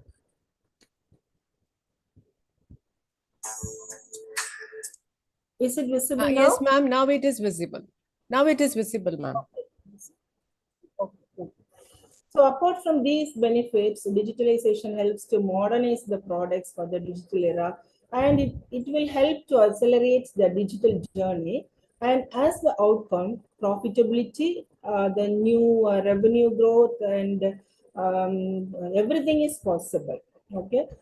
This transformational leadership is possible, change management, organizational structure, everything is possible.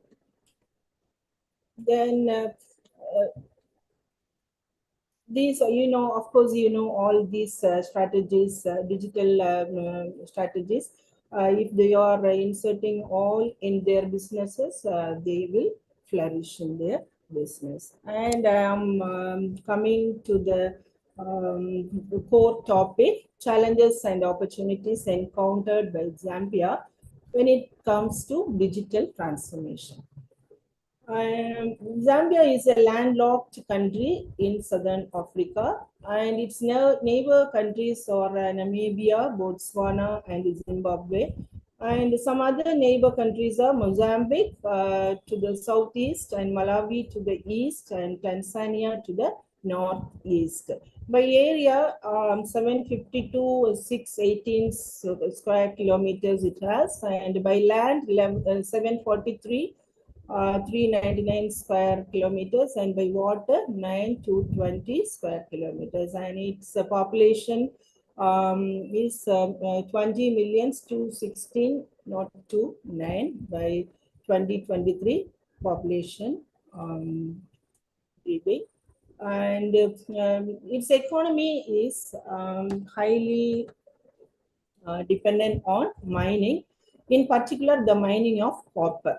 Apart from this resource, they have some other resources also, copper, cobalt, zinc, lead, coal, minerals, gold, silver, uranium, and hydropower.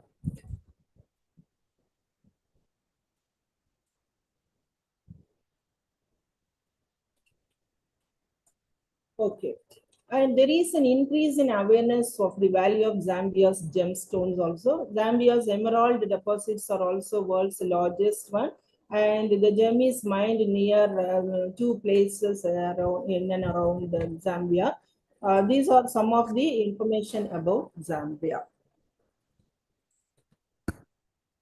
And in order to transform Zambia into a digital economy country, the National Digital Transformation Strategy is anchored on the National Information and Communication Technology Policy of 2023. The implementation of this strategy will lead to an increase in digital services at all levels of the country. With this hope, they have implemented this. And these will be enhancing the productivity and contributing to the economic growth of Zambia. They have identified five pillars. They are digital infrastructure, digital platforms, digital services, digital literacy and skills, and digital innovation and entrepreneurship. Here, this strategy will provide guidance and direction on matters that relate to national digital transformation. And this strategy has interventions that cut across different sectors, and its success will depend on all stakeholders playing their role in ensuring its implementation.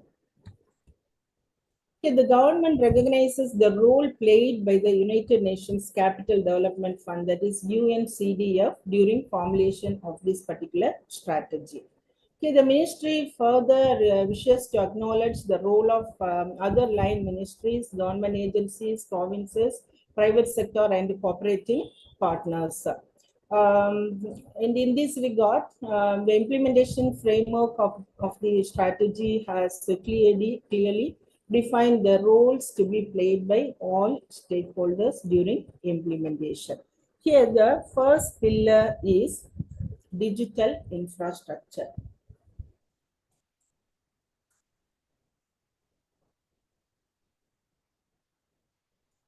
Zambia has made notable progress in the deployment of digital infrastructure across the country through both public and private sector investments. This has resulted in improvements in access to technologies such as backbone fiber network covering all the provinces of the country, and GSM towers that currently provide coverage to 86.9% of the population. And the country has also established data centers to leverage on the opportunities from shared digital operations and equipment for the purposes of storing, processing, and disseminating the data and applications. And the next pillar is digital platforms. To facilitate the efficient provision of digital services, digital service providers have established several digital platforms in the country. And some of the platforms enable citizens to work remotely and provide various services efficiently. According to the Electronic Government Division, there are currently 30 platforms offering 230 public services.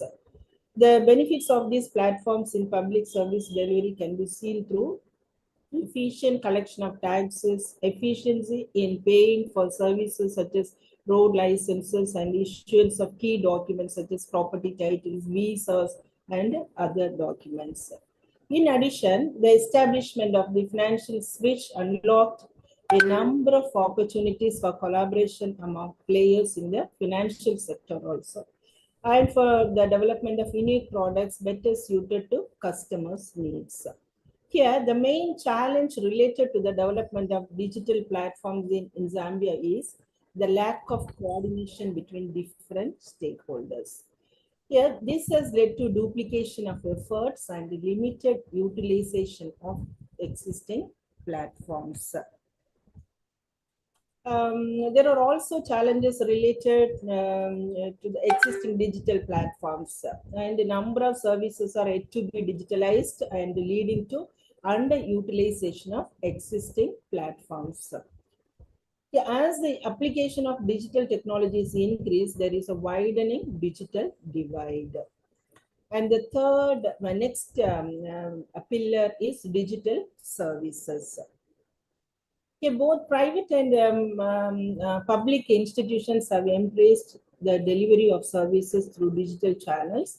As of December 2021, there were 230 services on various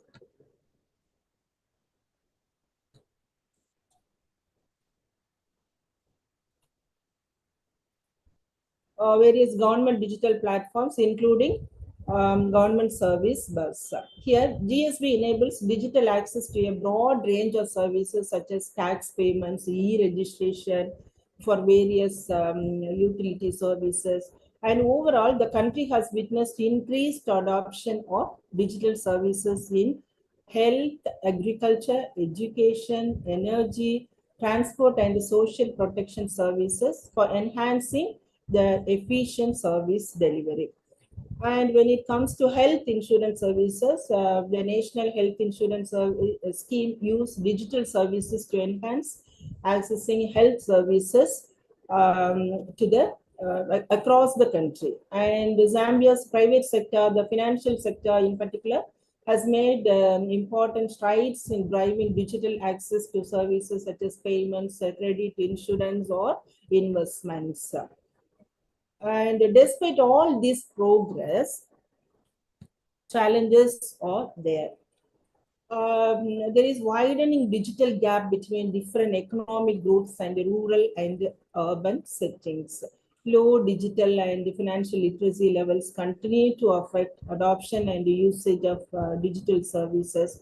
And some other challenges Zambia is facing when it comes to this digital services. And the next pillar is digital literacy and skills. And in recognition of the need for this particular pillar, a number of initiatives aimed at enhancing digital literacy and skills at all levels have been established through this strategy. And the government introduced an ICT curriculum in all secondary schools to build the skills and the capacity of the citizens. And further, the government established a center of excellence at the Zambia University of Technology to support the growth of ICT professionals in the country. And number of higher learning institutions are also offering ICT related trainings to their students through AZ, which is responsible for regulating the conduct of ICT professionals in the country. That is ICT Association of Zambia was established, and efforts were taken by the state and non-state actors to raise the awareness on the importance of digital skills among various groups in society. And despite all these efforts to build the capacity, some gaps are there. This arises from the short supply of specialized digital skills in relation to the demand. And the country still has low digital literacy and skills levels among workers and citizens. A number of specialized ICT assignments and projects are outsourced due to the limited capacity to execute them within the country.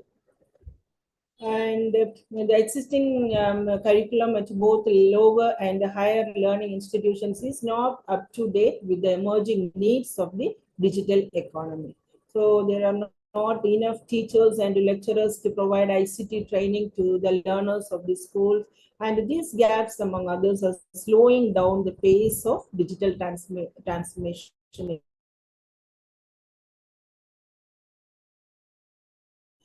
And last pillar is digital entrepreneurship.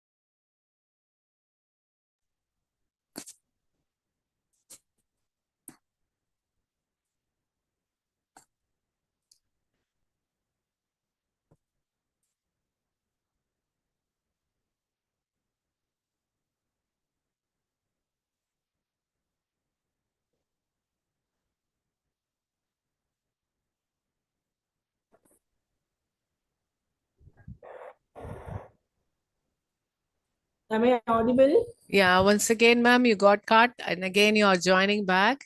Okay, ma'am. Now Okay. you're audible. Okay. And regarding this, is this ma'am? Yeah, your screen need to be shared, ma'am.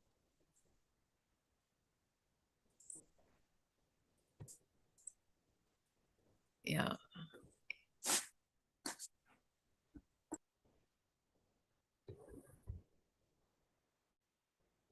I think now it's visible, ma'am. Yes, ma'am, it is visible. It is visible, ma'am. You may proceed, ma'am. Okay.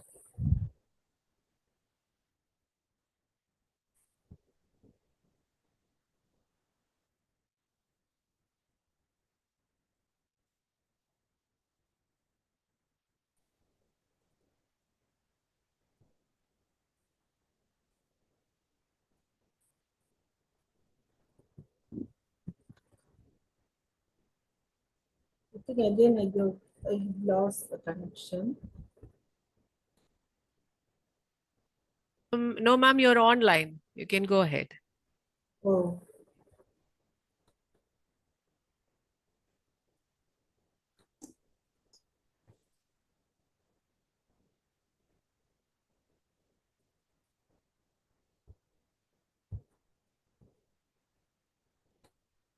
Kindly go for slideshow, ma'am.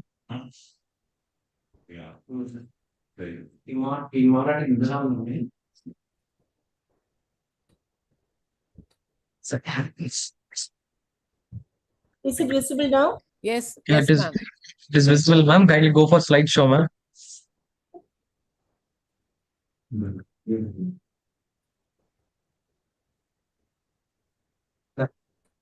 Yeah, okay, ma'am.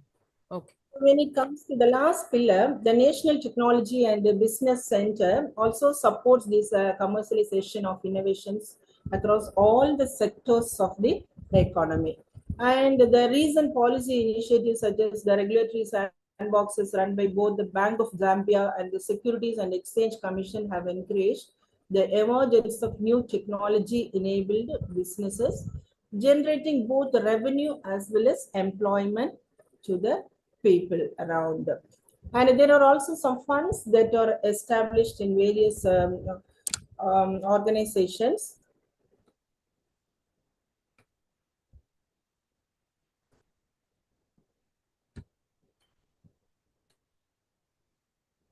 to support digital innovation and entrepreneurship.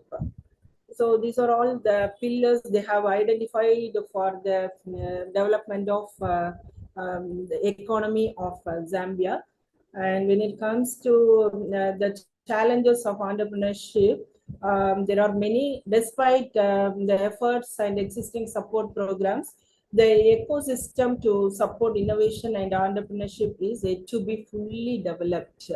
And the factors affect innovators and entrepreneurs in the digital space include low financing, unsupportive environment, limited technological skills, and the fast-paced nature of the digital field. So these are some of the drawbacks or the challenges they face when it comes to this entrepreneurship field. And the existence of glaring opportunities to develop innovations to deliver services such as telemedicine, smart agriculture, climate smart solutions, transportation, and e-education. And these are some of the challenges. And there are limited innovation hubs focusing on digital innovation and entrepreneurship. And these are mainly concentrated in Lusaka and the other areas they are avoiding. And further challenges exist relating to access to affordable and appropriate financing models. While some funds have been established to support innovation, they are often fragmented to different agencies and not well targeted to respond to specific innovations. Then existing initiatives focus mainly on startups and not entrepreneurs with high growth and impactful innovations. They may be seeking new markets or investment. And the entrepreneurs are also faced with the challenge of unclear mechanisms for the adoption of innovative ideas. And entrepreneurship culture is equally not well entrenched in Zambia's curriculum, with learners and inclined to seeking employment instead of looking to become entrepreneurs. So these are all the challenges faced in the field of entrepreneurship and innovations. As the closing remarks, finally, I would say Zambia has set an agenda for digital transformation to contribute towards the service delivery and overall economic transformation. Here, this national digital transformation strategy has been designed as the framework to guide the digitalization process across public and private institutions. Okay, the strategy looks at how digital technologies will influence changes in human interactions, cultures, business models, government operations, client experience, and the economy as a whole. This is what I wanted to share regarding the opportunities and challenges faced by Zambian business sectors. Thank you, everyone, and I'm really grateful for this opportunity. Especially, I thank the chairperson and the director, Xiba, Reverend Father Michael John, S.J., and Dean Academics, Dr. Rita Rebecca, ma'am. Thank you, ma'am. Thank you all. Thank you, ma'am. Welcome. Thank you, ma'am. Dr. Meji Tony, ma'am, you have given a greater picture on how digitalization is being implemented in Zambian business. Thank you, ma'am, for being a keynote speaker of the conference. We look forward to the continued impact of your work and to have the privilege of welcoming you back in the future. Our Father Director, Reverend Dr. Michael John S.J., says his heartfelt thanks to you, ma'am. Over to Father now. Thank you, ma'am. You're welcome. Father, please. Majid, Tony, thank you so much for joining us. Thank you, Father. Yeah, thank you so much for your insights and taking us to Zambia and other parts of the country. And we are happy that you are back to us online as an alma mater, back to the alma mater. So continue to do the good work, great work. So we wish you all the best. God bless you. Thank you so much, Father. Yeah. Thank you. Thanks a lot. Thank you. Thank you so much. Thank you, ma'am. Over to Dr. Nithila, ma'am. Have eminent speakers for the panel discussion today. It's a great pleasure for me to introduce Dr. S. Silas Sargunam, Head of the Department and Deputy Director Affiliations, Department of Management Studies, Anna University, Tirunelveli, Regional Campus. He's a well-profiled person with engineering background who is a greater curiosity to update himself with a wide range of experiences in his field of engineering and raised up thousands of students through his wide knowledge. He's, of course, MBA Marketing from Madurai Kamaraj University, Madurai. And he is management, UGC cleared NET in management in 1997 and PhD in Business Administration from Madurai Kamaraj University, Madurai. We welcome you, sir. I request for the director to give the memento as a token of appreciation and gratitude.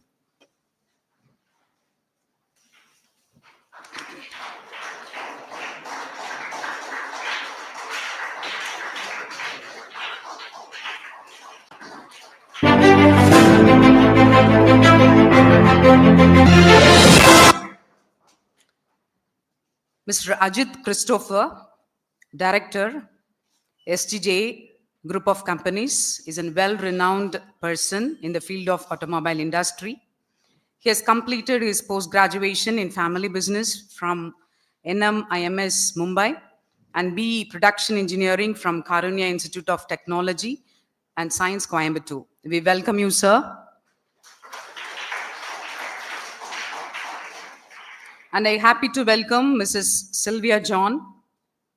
Sylvia hails from the family of entrepreneurs. She's an engineer in computer science and holds masters in business administration from Xiba. She also received the Best Outgoing Student Award from Xiba and Best Management Student Award from SICCI in 2012. She has also worked in corporate like Wipro and ICICI Bank for over 7 years, after which she took over the family business of automobile dealership with over 30 years of legacy. At present, she is the chapter chair of Young India CII. I welcome you, ma'am. I request for the director to give the memento as a token of gratitude to Mr. Ajit and Mrs. Sylvia John.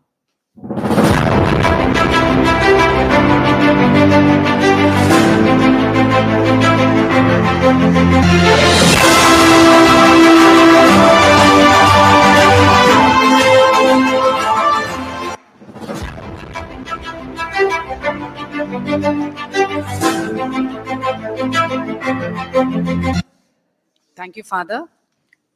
Now over to Dr. Silas Sargunam. Sir, please.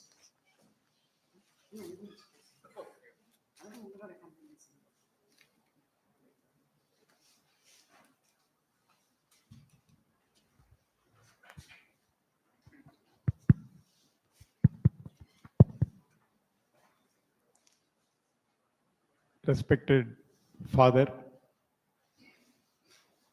dear faculty members and experts on the dais, I deem it a privilege to be among with you this morning.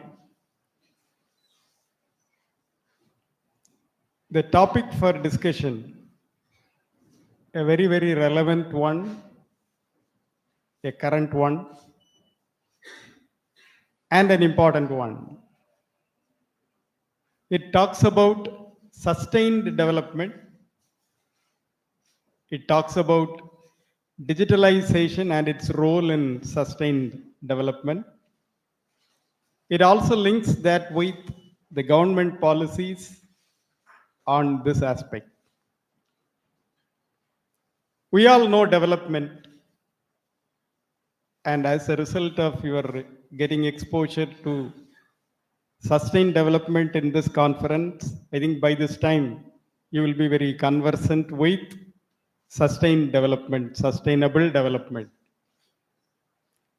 Development, as we know, it's about economic development, it is about social development as well.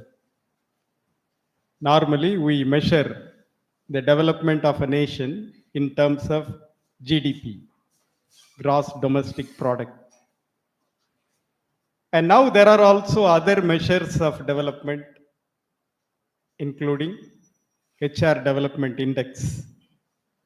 And even we have a happiness index, so many things which measures the development in a country. And sustainable development is about how you are able to sustain it over a longer period of time. There is a famous saying by the Crown Prince of Saudi Arabia a few months back, when he was asked a question about the oil reserves the country has and the influence it has on the entire oil market. It will run for so many years. They can comfortably sit and enjoy. But they are also looking at other possible sources of income, including tourism and other aspects. You will be surprised to know that they are growing grass for their cattle in the state of Arizona in United States, and that depletes the groundwater level in USA. So they are looking at so many options, and they are not just dependent on oil alone. So he was asked a question. You are fortunate to have such a large oil reserve. Why do you bother about looking at other avenues of development? He answered that in a single sentence. He said, Stone Age did not come to an end because stones were exhausted. Stone Age did not come to an end because stones were exhausted. What is he trying to say? There may be an alternate fuel that may come up, which may be cheaper than oil. And even though we may have lots of oil reserve, right, we may not have an advantage there. So this is about sustainable development. What factors may play a role in future, how you are prepared for that. And let's say India has a lot of coal reserves. Coal is still there. But still, we are looking to Australia, we are looking to Canada for importing coal from there, even when we have coal very much in our country. The reason is quality of coal is another thing, cost of extraction is another thing. And say, a power station in Tamil Nadu, when it gets its coal from the central India, delivered through the rail wagons, and you have coal delivered from Australia in ships covering so many miles, they say the cost from Australia is much cheaper. So there are so many things. You may have the resources. It's not that the resources will vanish. You will still have it, but still that will not be it will not be of any advantage to you. So you have to think in terms of sustained development. And what is the next term? Digitalization. It is very much the digital processes, the digital products which are being developed and which have an influence or which have a kind of a control over sustained development. Right. I will give you a few examples so that you will start thinking in those lines, and our other distinguished panel members will be throwing much light on that as well. When you say sustainable development, it talks about the resource efficiency. Whether you have resources, whether there will be depletion of resources is one thing. Another one, how the resources can be effectively utilized, the kind of technology you use, and let us later delve into digital technology. I would like to just open up your minds for a discussion in one particular angle. You might have come across many sugar mills, sugar factories, where they crush sugar cane and extract sugar out of it.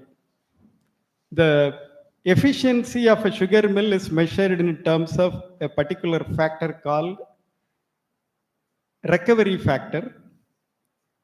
Recovery factor is nothing but the percentage between the amount of sugar you get out of a particular ton of sugar cane and the technology that uses or that's being used by our cooperative sugar mills, it has a captivity ratio, recovery ratio of just 5%, whereas the one used by the private operators, private manufacturers is about 9%. That makes a lot of difference.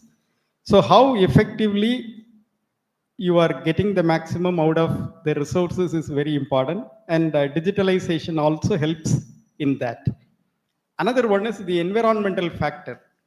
You are developing economically, but how you are making the planet livable, suitable for living, how the conditions of air, water, land, everything is there so that the future generations can enjoy the economic development. You may have economic prosperity, but you may not have a proper place to live in. Then that's not sustainable development. So environmental awareness, environment enhancement, or to put it in simple terms, pollution control is also an important component of sustainable development. Right. And I'll just quickly look at a few examples where digitalization has helped in terms of enhancing our environment, utilizing the resources very effectively. Right, digitalization, right, one example is e-office or a paperless office. The use of paper is completely eliminated. So as you know, this will save a lot of trees, and the cyclical impact it will have on water and other resources. So a digitalization process has helped in enhancing the environment. And how it helps using the resource effectively. Right, way back in the 80s, if you look at the kind of technology that was used in automobiles, we had carburetor technology, which will mix air and fuel and then pump it into the engine. But in the 90s, you got MPFI, multi-point fuel injection, right, which was controlled by a microcomputer, a microcontroller. And as a result, right, mileage was improved, pollution was minimized, so environment was effectively saved by the technology. So which is very much a digital technology which is doing that. And similarly, all the manufacturing technologies developed in the 90s had an eye on how to effectively extract the maximum out of the limited resources that are available for the industry. As a result, the output from the same level of input, the same quantum of input increased very much, which has very much led to environment enhancement. So digitalization here has also helped in minimizing the usage, minimizing the raw materials used. Another one can be from the field of agriculture. Many of you might have heard about the term precision agriculture. Right, Israel is in the forefront of the technology. It's not only drip irrigation alone, but checking the water content in the soil and accordingly dripping just enough amount of water for that. And also other inputs like fertilizers. What is the needed amount? How much is to be pumped into the ground just near the roots of the plants?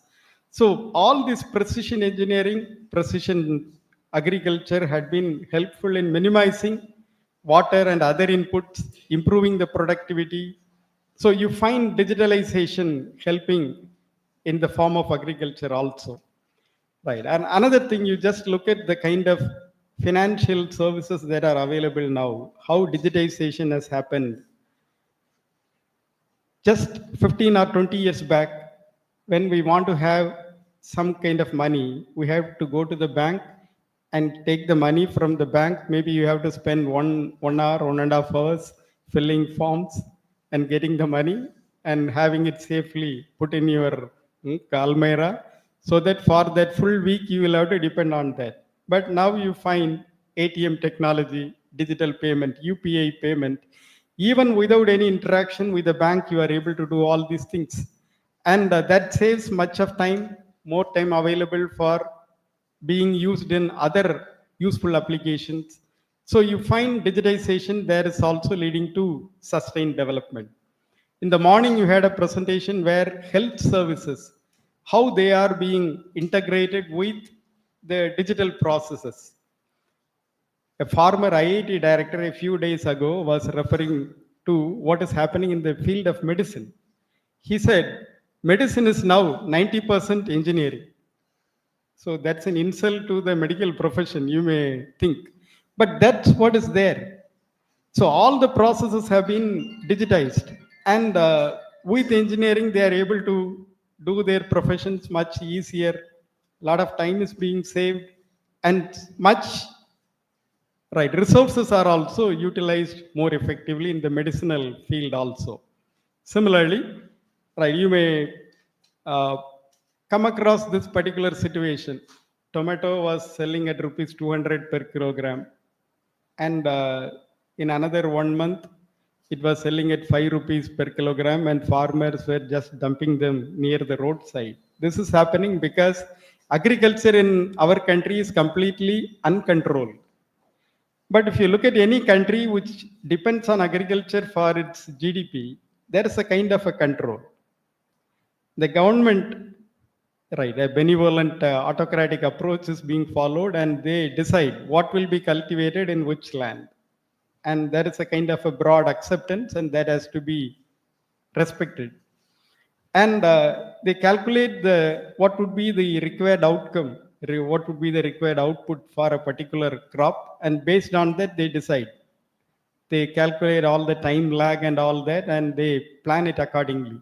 And more than that, you will find countries like China are using their satellite images to find which crop is being grown in which part of the world, and they decide which will be in demand, and they are able to predict that, and they direct their farmers to plant those crops. So things are happening, and digitization is very much helping in sustainable development, and government policies in this regard is also very, very important. E-bikes, how the e-bikes, e-cars, and how government is subsidizing them. So initiatives by the government, why they do that, all kinds of things revolve around our topic of discussion today.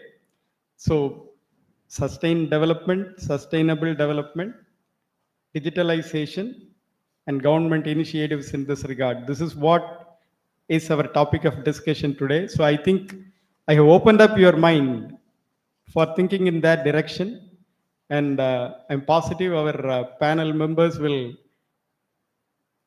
definitely give you more practical examples and how this initiative in these lines will be helpful. Okay, now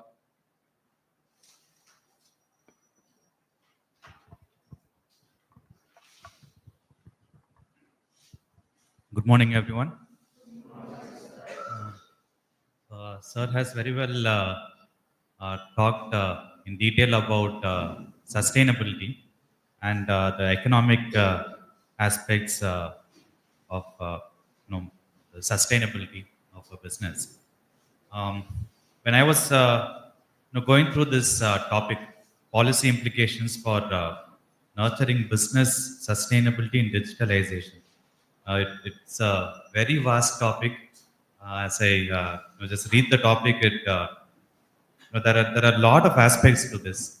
Um, Policy, policy is something to a business. It is internal and external. So, what are the policies of the government that will have effects on sustainable business in digital, specific to digitalization, and what all can the government do to enhance that? That is one aspect of it. Another aspect is, many of you might be going into jobs in small companies. Some may be into corporates, and some may be starting your own businesses, or continuing your parents' businesses. So, what are the policies that those particular businesses define for themselves so that they're able to sustain in a world of digitalization? Two things that can be derived out of that first word of policy, and nurturing business sustainability and digitalization. Um, a few years back, the among industry or business owners, maybe about 10 years back, the talk used to be always, digital companies or companies that are sustaining themselves over digital platforms versus the traditional brick and mortar companies. So that could be one line of thought. How do brick and mortar companies, the traditional companies, sustain themselves in a digitalizing world, or in a world where consumers are going more and more towards digital platforms? So how do traditional brick and mortar companies sustain themselves? So that could be one line of thought. But as the years go by, that is something which is inevitable. Brick and mortar companies have to sustain themselves. Either they are innovative so much that they're able to beat digital platforms for a section of their customers so that they keep coming back to them, or they have to have an online presence as well. Uh, some businesses need not necessarily have a only digital platform, but more and more we need to have a presence in the online marketplace, either in the online platforms for your own business, or for promoting your business, for doing business online, or for promoting your own business online. um, so that could be another line of thought. One was the policy, governmental policy versus your own policy, your business's own policies, and brick and mortar companies versus how do they sustain against digital platforms. And the third line of thought would be, uh, which I feel is very relevant, is how do companies sustain their digitalization? Uh, I don't know if you are getting the difference between the three things that I'm talking about. How do companies sustain their digital uh, actions, or digital, what do I say? The way they're implementing digital tools for their business.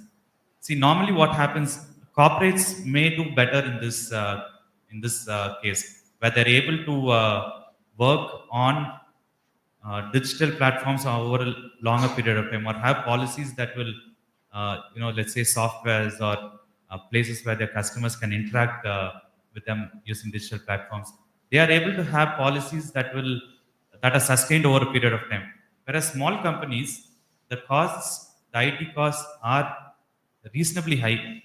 for a small company, for a or a regular brick and mortar company, the digital costs are reasonably high.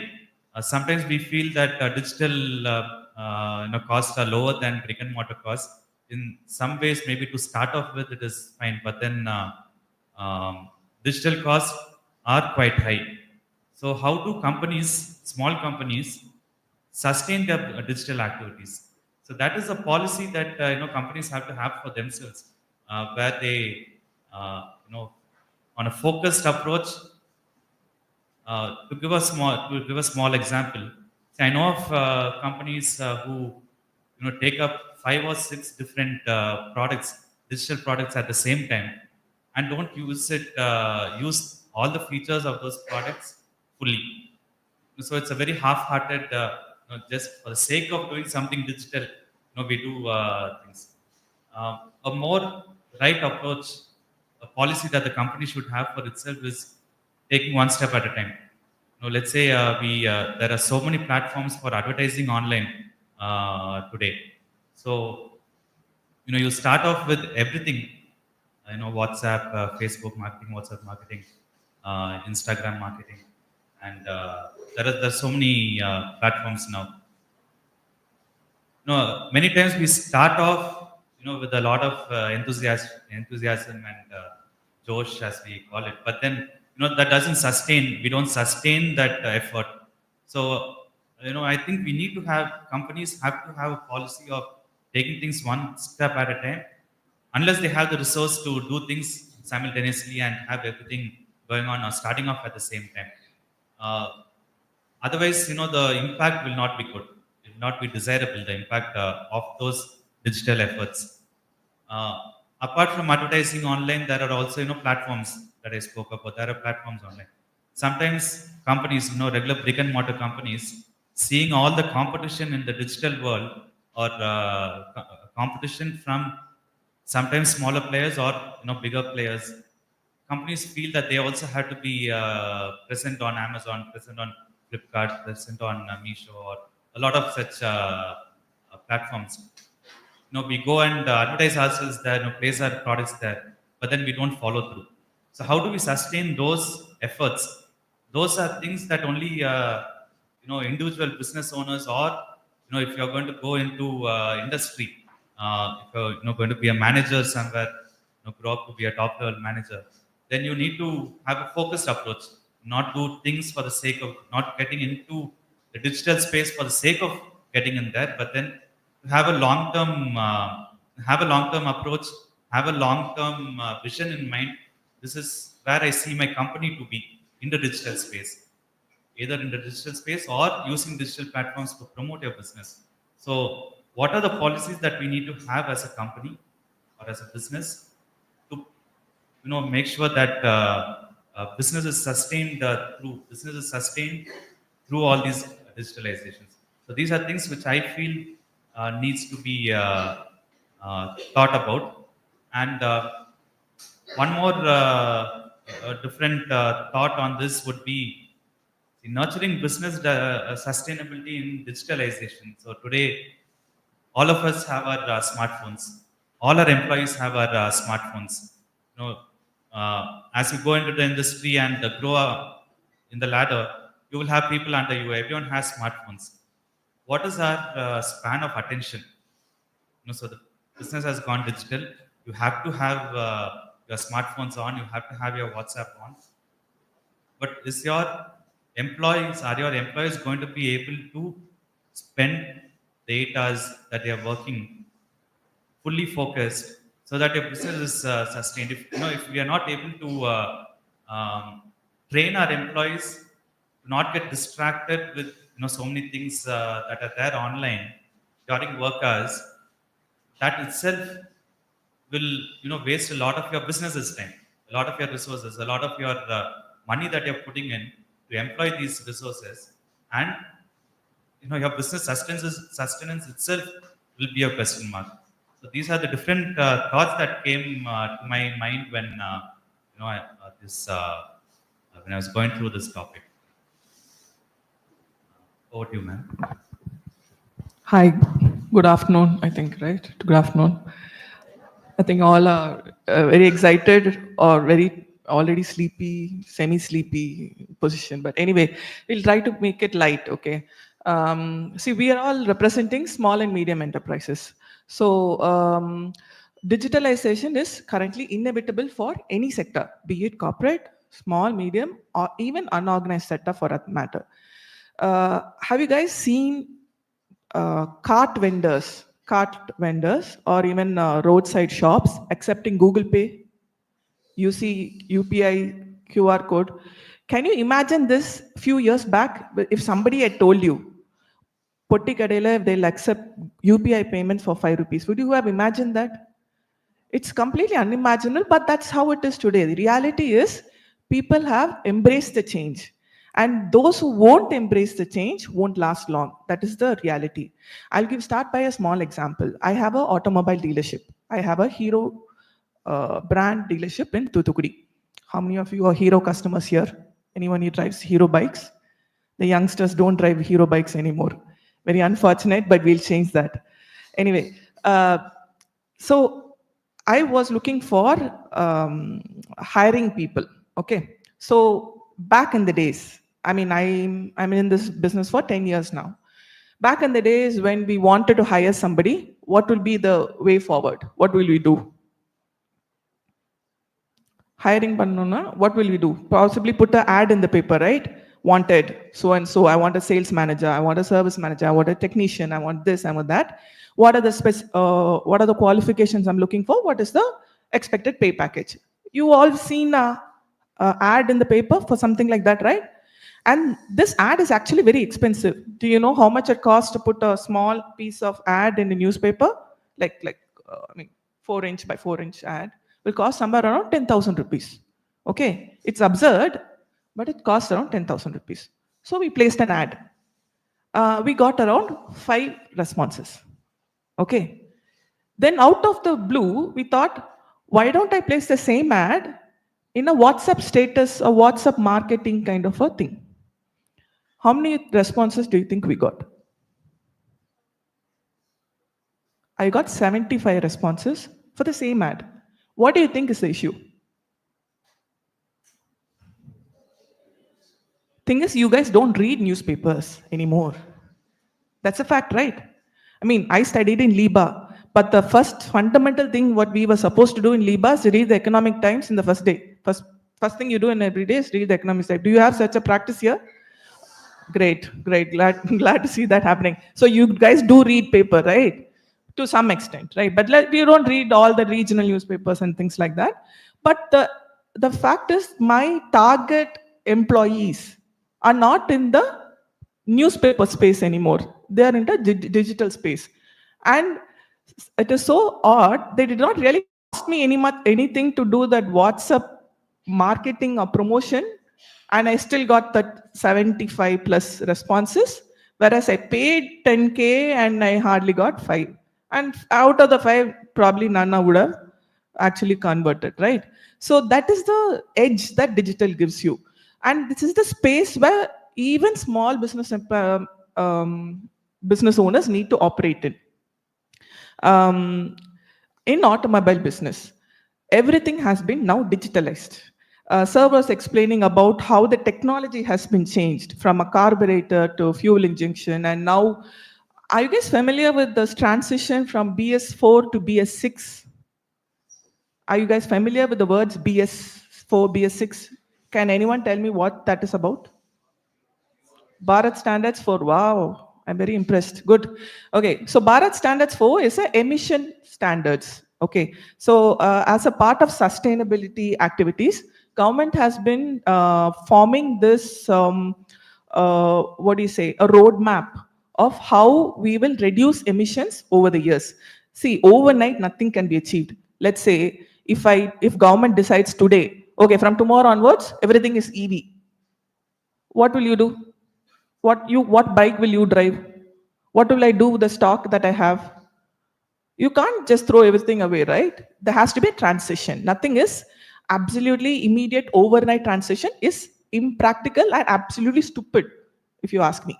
In fact, the government has very lofty ideals. By 2030, we'll be EV, completely EV. If you ask me, that's still a very, very, very, very emphatically large goal, but we are there. Recently, I traveled to China. Until I traveled to China, I was under this impression this 2030 EV goal and all is impractical, stupid to some extent, because I am dealing with ICE engines. So personally, selfishly also, I don't want to full transition to happen because I don't have my EV products yet, right? So, but in China, to my shock, around 80% of the vehicles on the road were EV. And it was mind-boggling, the cost of EV. For example, bikes these days in India, anything a lakh and more, right? Internal combustion engines or EV for that matter, lakh, 1.5 lakhs more. The bikes that you guys probably drive are 200cc plus, probably that'll be even more, correct? But over there, for around Indian money, around 20,000 rupees, they're able to get EVs, bikes. So none of these bikes are fancy looking or attractive by any car, but they're mobility, right? What is the purpose of a bike is mobility. So everybody, every Tom, Dick and Harry in that place owns a small two-wheeler. Like it's like almost moped-like, but it's an EV vehicle. And almost 80% of the vehicle, I didn't even see one ICE bike when I was in Guangzhou. Rest of when I went to the rural area of China, I was able to see ICE engines. But in the cities, the transition has already happened. Why I'm saying that is what has happened in China would not take long for it to come to India. So the fact that we should be willing to adapt to the change is very, very vital. Another example I like to tell is payments by cash. Few years back, almost 100% of all payments that we receive at showroom will be by cash. Because customers are more comfortable with cash. People are very comfortable carrying cash and doing payments, but people do not trust digital transactions at one point, right? I'm sure your dads would have told you at one point, somebody will cheat you, your money will go if you do online transactions, somebody will steal. I mean, I'm sure there are fraudulent transactions still happening, but in my dealership now, presently, almost 20% of my transactions are happening via UPI. Not by credit card, because credit card penetration is still not very much in Thuthukudi. I'm coming from a very small town. Credit card, very few of us own in my town. And credit card companies charge MDR charges. Every time that merchant charges are there. And a dealership like ours, when my margin percentage is very low, I am only looking at volumes than margin percentage.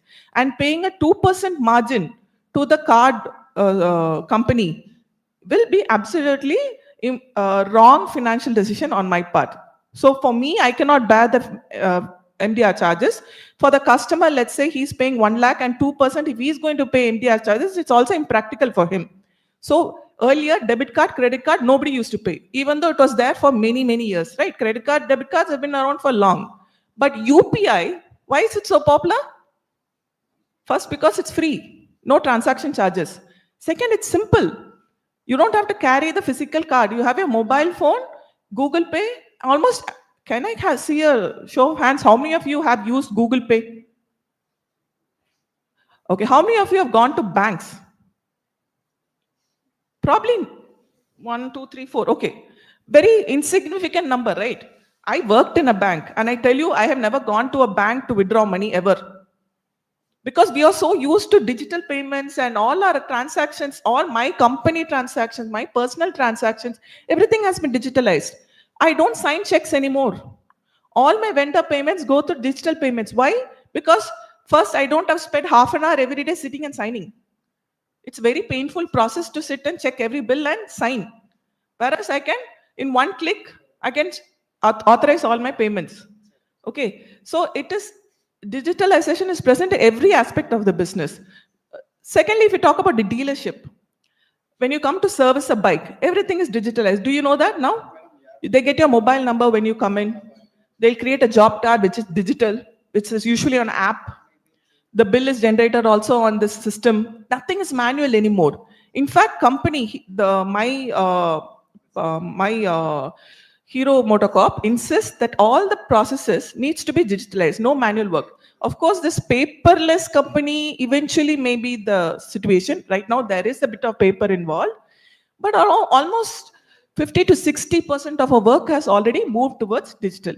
But let's say I am stuck with this ideology. No, I will only write it in pen and paper only, then I will tally even my statement of accounts and everything. If I decide I will do only on pen and paper, I'll be left behind. My competition will go ahead of me.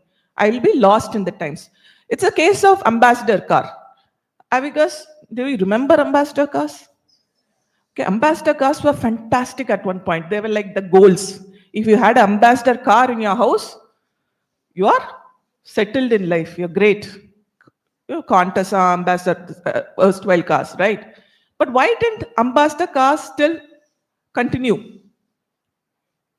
Today is the era of EVs, definitely, but Japanese cars, Korean cars, Indian manufacturers, but ambassadors nowhere to be found. Why? Because they did not keep up with the change. We are living in a VUCA world, right? You guys have learned this? VUCA? What does VUCA stand for? Volatile, uncertainty, complex, ambiguous. So this is the world we live in. So in the VUCA world, you cannot say no to change. If we say no to change, we'll become like the ambassador car. So every manufacturer is trying not to repeat the mistakes of a ambassador car. They need to keep up with that. As we speak, I know all the automobile dealers, all the automobile manufacturers are working on EV products. Although their current portfolio is very much internal combustion engines, they have to move to the EV route for them to be sustainable in the moving world. Otherwise, let's say by 2030, government is very strict about this timeline. If they are strict and they say by 2030, no internal combustion engines, everything has to be EV, and if they don't have a product line, what will happen? Companies, as we know, will disappear. And that will absolutely demolish the economy. You know the kind of number of implications that will have. For example, Hero alone has 1,000 dealers. And I employ around 200 people in my dealership. So imagine thousands of such dealers with so many employees absolutely out of job the next day. What will happen? So this is the threat that faces companies, and should not be necessarily seen as a threat, but more as an opportunity, because the guy who first brings the winning product to the market will win. Correct? We've seen Ola, we've seen they came up without even product in hand, they marketed, and even if products burn or not, they're still marketing. They're making the products enter the market, whether we like, they're completely different ball game. Whereas companies like older companies, unless they completely test out products, unless they're completely confident product is okay, they won't launch. But this is a VUCA world, a different strategy, and it worked for them, right? The market capitalization is huge. Soon they'll go public and they will make money and they'll be out. That's a completely new another conversation. In terms of public policy, I think a lot of things started to change in 1991. Can anyone tell me what happened in 1991? Liberalization, right? And then the onset of different government policies has led to where we are right now, Digital India. The first thing came about in the Information Technology Act of 2000.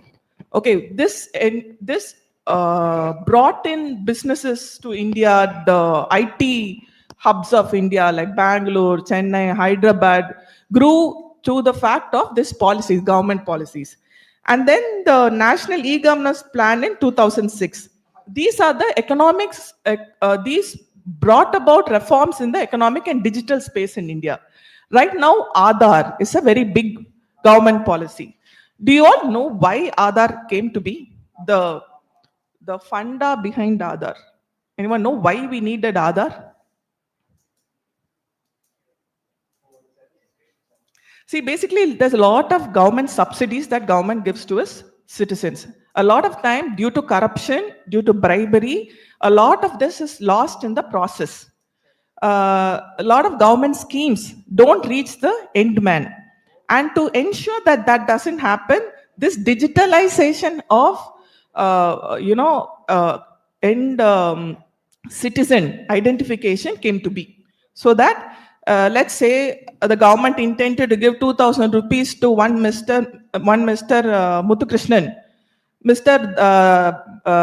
Some other guy cannot sign and Muthukrishnan and get the money on his behalf. So this will be only going to Mr. Muthukrishnan bank account. Whether you like it or not, there's no other way to route it. So a lot of government benefits that was intended to reach to the end citizens was enabled by Aadhaar. Right now, I think we have around 135.9 crore Aadhaar holders as of Jan 2023. And this is huge for a country like India, where population was a big challenge, right? We're a hugely populated country, and to reach the last mile end citizen without a mediator in between was the biggest challenge that country was facing. And digitalization has helped, close the gap between government subsidies and the end citizen. And then fact that now something called ONDC is in the works. You guys familiar with that? Open network for digital commerce. So just like how Amazon, Flipkart, and so many e-commerce platforms are there, government is planning to create such an open platform for everyone to be part of, become registered as a vendor and a marketplace, e-marketplace. And this is going to change the game for many small business owners, artisans, rural community who produce local products will have easy access to the entire country or even the world for that matter to showcase their products and get payments. And the whole thing of BharatNet fiber project. Government is aiming to accelerate its growth in the next 12 to 15 years by this BharatNet fiber project by ensuring the last mile connectivity for every Indian across the country. All of us have 5G phones. When I was studying, I remember I was just telling my daughter today, I got my first laptop when I was doing my MBA. When I did my engineering also, I was not having access to my own computer or anything. I think when I did my MBA, I bought my first laptop, but I'm sure that's not the case for this generation, right? Like everyone has mobile phones, smartphones. It's basically a mini computer, right? Everything you can possibly do on a laptop, you can possibly do on your smartphone also. This has enabled a lot of change in the country, especially with COVID. What happened? You all had classes online. I'm sure none of you learned anything in it, but you had classes anyway, right? I know this fact because my children were on online classes as if they're watching some Netflix movie. They'll have the screens on, they will be doing something else. I'm sure that's the case everywhere. But at least those years did not completely go blank. Many of this, at least in many rural areas, there was a program which I think Diksha platform for school education. They were running school courses through, I think, YouTube channels or something like that. They were broadcast to schools using smart learning devices or use on the what's it called? There are these centers where each panchayat offices they were broadcasting these school programs so that even though schools were not operating, children had access to education. Because I think the very important fact in India's success story is the fact that we have access to education in spite of our gender, and that's a very very important fact of our growth story. And I think all these technological tools ensured that even in those 2 years where everything came to a standstill, education was not completely gone. Then I think in 2014, India ranked 118 globally out of 182 countries in e-government rankings. This was in 2014. But recently, in 2022, India ranked 105 out of 195 countries, which is a big step up. And I think India is confident and committed to the digital cause. Because if not, we will be left behind in this global market. Because now marketplace is not limited to geographical boundaries anymore. And if not for such government policies like UPI payments or Aadhaar or this emission norms or different things in all sectors for that matter, all these small changes and policy requirements of the government, ensure that there are new products and services coming up in the digital space. There's a whole new sector called the fintech. I guess aware? And India is kind of leading in that space in fintech services. In fact, that's one of the most fastest growing sectors for India, and it has huge potential going forward also. And in spite all this, I think there is still some challenges for India in terms of digital transformation, because as much as we like it, our network connectivity is still not how it ought to be. I think even yesterday I was having dropped calls and lack of network and all. I think still is a very infrastructure problem. So the digital infrastructure has to be completed and more stable, correct? And it has to be accessible to the mass citizens. Right now, India is one of the cheapest internet services in the world. Are you aware of this? Cost of internet per month, how much do you pay? 100 rupees.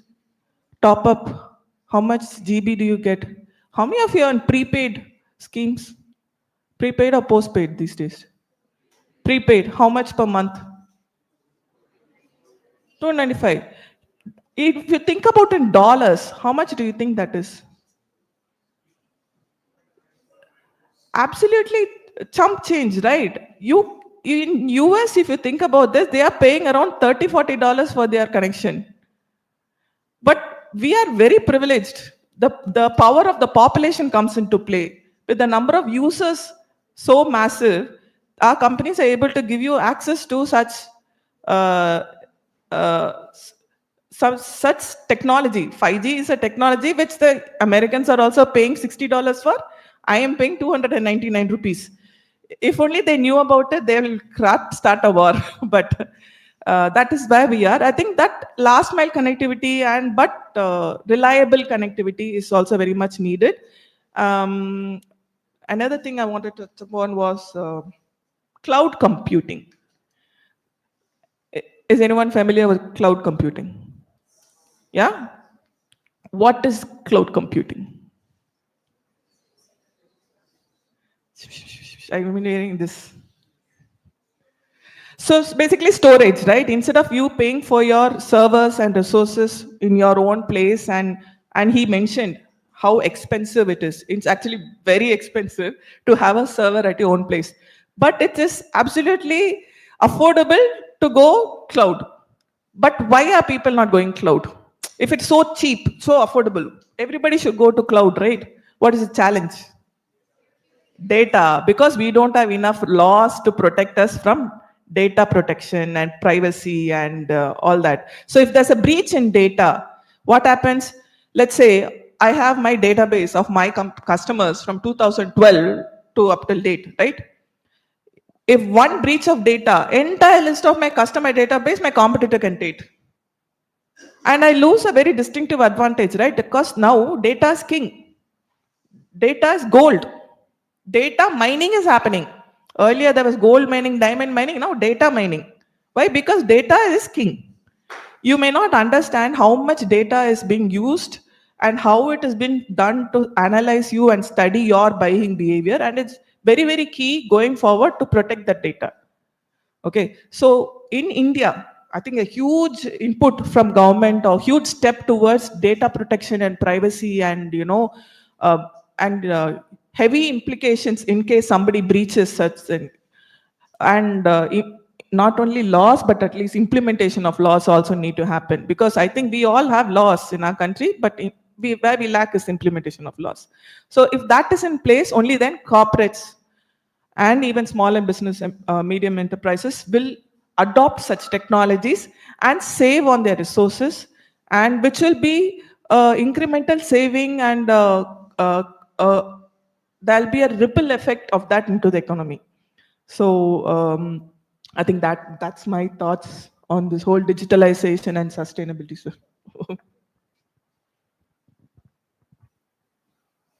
So we had a very interesting discussion revolving around digitalization, sustained development, and government initiatives. Yeah, we had exposure to how companies are framing their policies in order to have an edge in the online scenario. And also, we had been exposed to how things are happening and how government initiatives should be there, the challenges that are being faced, and how to overcome that, particularly as digitalization is happening, the possibility of data privacy, security issues, and providing proper internet infrastructure and financial infrastructure. So many things are there. So government has a very clear role to play here. In order to sustain development through digital means, the role of government is very much significant. Even though the private players are acting on the stage has to be set by the government, and that infrastructure can be given only by the government. So we had an interesting discussion here on this topic. Anybody has any other opinions or other points you want to share, you are welcome.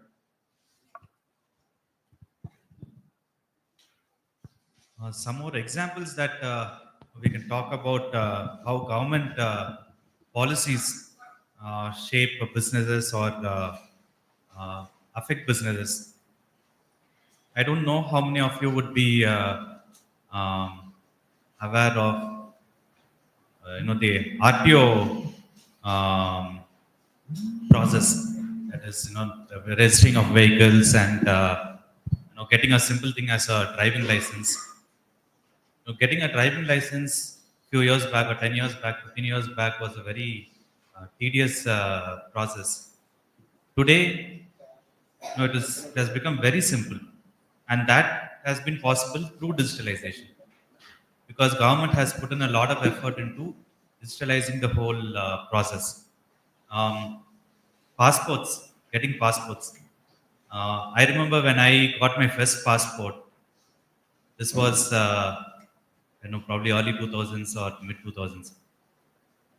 There was a broker. We had to go and whatever he said, we had to listen to. Whatever he said has to be filled in the form, even though we wanted our name in a particular way. All those things, whatever the broker said, is what used to happen, and it was a very long process. There was a lot of red tape, a lot of bureaucracy issues. Today, getting a passport has become very easy. How many of you have gone to the passport center here in Tirunelveli?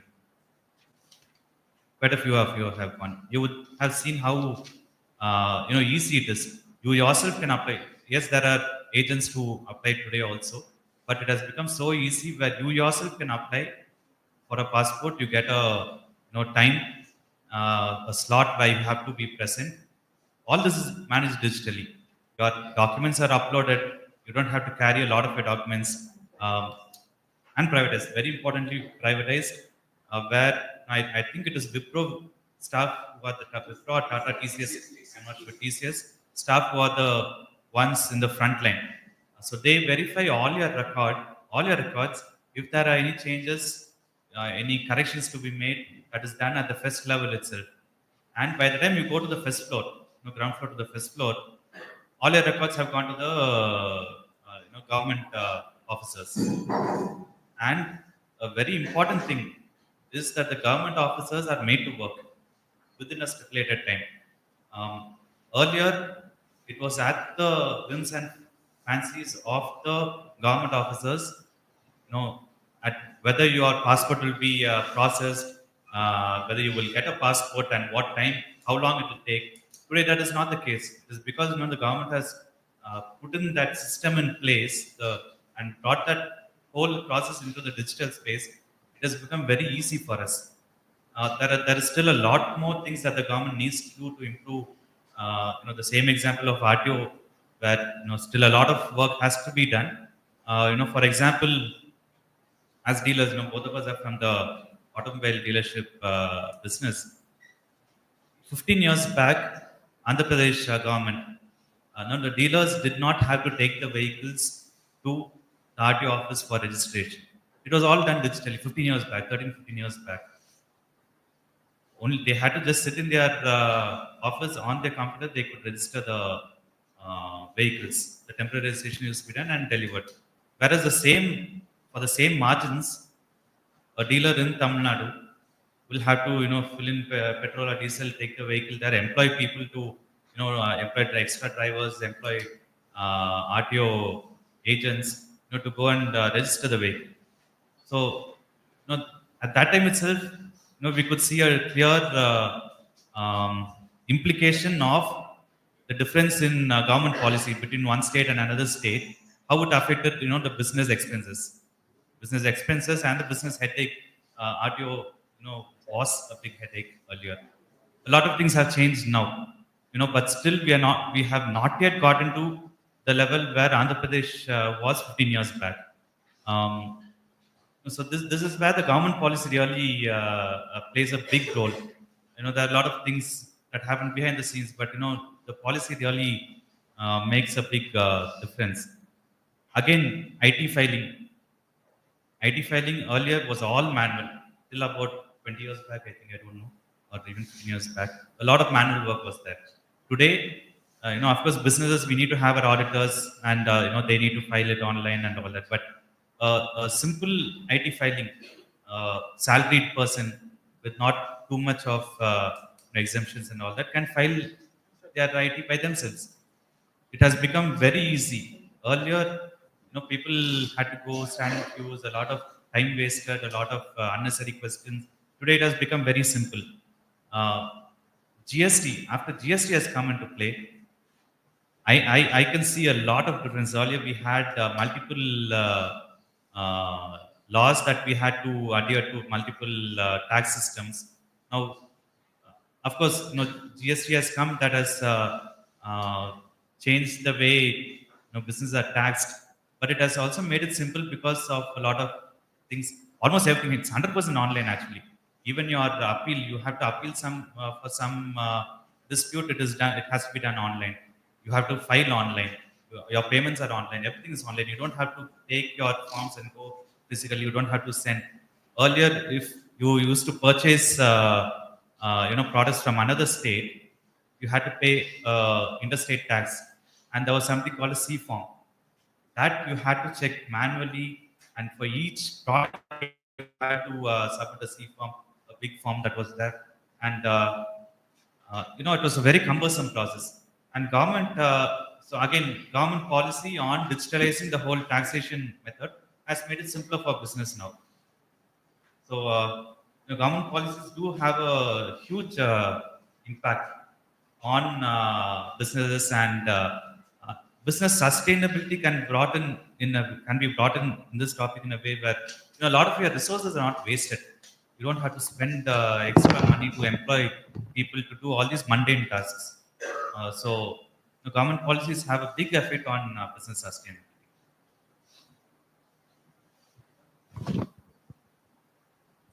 I think sir also touched about smart farming, right? Are you guys familiar with smart farming, precision farming, engineering farming, and all that? There is a lot of new startups in Tamil Nadu, especially, who are adopting smart farming.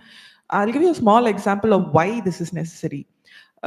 Pretty much everyone buys the seed from probably the same source, okay, be it India or be it Israel. Let's say a particular load of tomato seeds gives a yield of X amount in India. The same tomato seeds are used in Israel, they give 5x amount of yield.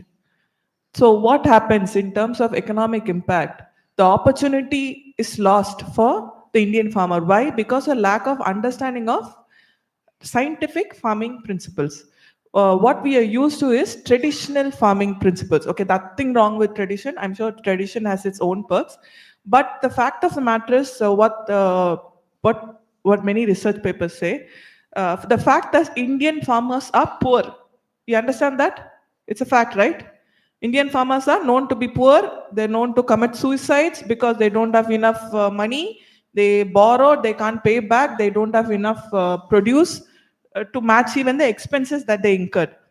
This is all because there's lack of understanding of what crop to be, what crop they should invest in, how they should farm it, because they don't understand where's the demand for that crop. So he mentioned about, I think you mentioned, somebody mentioned about China doing satellite imagery to find out what crops are produced around the world, to understand which crop will be in demand, and they work on that crop. So this is digitalization of agriculture, right? There are many agencies across the world, and at least developed countries, which give real-time information to farmers on what's the weather like, what will be the humidity, what will be the wind speed, what will be the rain forecast for the period, what will be the what crops will be ideal for rotation, crop rotation. Let's say you planted this year, what remaining nutrients will be in the soil, and which crop will be benefited from that nutrients without you having to spend on fertilizer and other things, so on and so forth. And another important amazing thing is, we all think farmers lose crops because sometimes there's no water to, but the fact of the matter is, most often crops are lost because of overwatering, which is when the whole thing of drip irrigation came to be. I come from a district, Thoothukudi, right? There's a place called Udangudi. Anyone from Udangudi here? No? Udangudi is a very, very dry district near Tiruchendur area, okay? And I remember when I was a child, when you used to travel to that part of the town, it would be brown, like literally brown. Nothing green you will see, like as far as I can see, nothing green will be there. But somebody did a study to identify what kind of soil is there. Apparently, it is very, very good for moringa, drumstick. And the whole world is in craze about moringa powder. Do you know that? Apparently, it's very, very nutritious, very rich in antioxidant and whatnot. And they've utilized drip irrigation. It's a very dry place, but all they needed was drip irrigation. So with drip irrigation, the entire place has transformed. Now that belt has become so rich. So much economic cycles are happening because they're exporting moringa powder. None is used internally. Japan and China and Korea are buying from them the entire load. So basically, somebody produces, somebody processes it, turns powder and exports. And that whole belt has transformed. This is due to small things. It's once probably that people who owned land there would have probably been in a very different economic state. Right now, their positions are very, very different. The place is now green. So small transformations with the inputs from policies and government can make these changes. And I'm sure you guys, if you have time, look into Israel when it comes to farming. You must have heard about it. You must have seen some YouTube shorts about it. But it is fascinating. It's a terrain which is very, very difficult to farm in. We have abundance of natural resources and abundance of land, but our farmers are poor. Whereas in Israel, where the terrain is very, very difficult, very inconducive for farming, and they still are one of the best agriculture produce. So adoption of technology can transform lives, and implementation of government policies to enable such transformations are very key in the way that the country will move. And I think going forward, when you go to work, you will find it's inevitable that digitalization of almost everything that you do. For example, in my company, attendance is done biometric. Correct? Why do I go for biometric? Because if I keep register, which we did in the years past, proxy attendance will come, right? Now, beyond attendance, what we're doing? Geotagging. If I give a smartphone to my employee, and I will know where he is from 9:30 in the morning to 6:30 in the evening, if he's within my premises or we've gone to loiter around. Or if I can send a salesman outside, I will know whether he actually went to the place which I told him to go. Whether he actually went to this X place and spent so much hours there and went to the Y place. And even company vehicles are being monitored digitally. Whether what speed they are driving, whether they're driving rash or not, whether they, when the vehicle is idle, whether the vehicle is still, whether the vehicle is stopped, whether the vehicle is running, things like that. So digitalization has crept into every place we can possibly imagine. I want to share one story which I heard in I recently attended lecture in IIM, sir. And one professor talked about big data. You know how we talked about income tax and all. Many people in India don't pay income tax. You know that, right? And even if they pay, they underpay. So basically, they state the income is lower and they'll pay less. But these are the people who will be going around in big luxury cars and Mercedes, BMWs, Rolls Royce, and whatnot. But they will state the income is only 5 lakhs a year and they'll pay income tax accordingly. So this income tax department got a bit clever. So the satellite data is actually freely available. Do you know that? I believe Indian satellite data, some government site only, you can actually download satellite data. And this income tax department started using the satellite data imagery to monitor certain affluent streets of New Delhi. So this happened in New Delhi. So they monitored the streets and they can spot cars. And with artificial intelligence, you can identify what is what car, and all data of what value of the car you can all find out. So they studied and monitored a street. Let's say the car is parked during the day. That person can claim, it's not my car, it's somebody else's car. They parked, my guest came, they went. But they had studied the data of parked cars in the night. What cars were continuously present staying in the streets over a period of time. And based on that evidence, they sent notices to these people. So you stated you have only X amount of income. How did you buy a luxury car which is standing in your house for the past few days? Like this. So data has been used very, very like mind-boggling, even by Indian IT department. You can only imagine how much more marketeers are using your data. So as much as digitalization is happening, transparency also will be there, because nothing can be a secret anymore. So this is the way we are ahead, and I think we all have to be with open minds and embrace the wave of digital world, but with respect for privacy and security and all those challenges that comes with it. So, any doubts or any questions to be raised? 2 questions are allowed.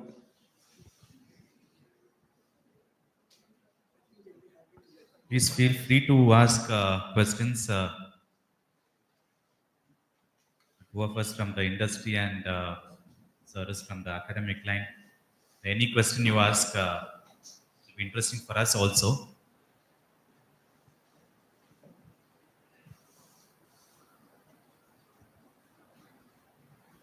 Okay, in that case, we assume that you understood everything and you know a lot of things which had not been discussed here. If that's the case, if you want to share something extra also, you are welcome. Right, so basically, depending upon the discussion we had just now, it is about digitalization and how it is leading to sustained development. Right, you may wonder when we are talking about the digitalization of many services, right? How it leads to economic development, you may ask. A lot of time is gained when this digitalization process is happening, and as a result, that time can be used more productively, leading to economic development. And also, disintermediarization is happening. There is no intermediary needed. You are directly in touch with the service provider, and that leads to efficiency in terms of time as well as cost. So hope you enjoyed the discussion. Right, now over to Dr. Nithila. Thank you, sir. Thank you so much. So really it was a wonderful, thought-provoking discussion. And it was, exact time for us to explore ourselves regarding nurturing the business sustainability in digitalization. Thank you so much. Thank you once again, dear panel members. Now it's time to break for lunch. Let us be back for 2:15 for the presentations. So venue will be announced later. Thank you so much. Hello, Chuck. Very good evening to one and all present here. It's really a delightful moment to be in the valedictory ceremony after successfully accomplished the 2-day ICSSR-sponsored International Conference on Business Sustainability in Digitalization Industry 5.0. Let us invoke the Almighty by listening to a prayer song with a thankful heart for this successful ending.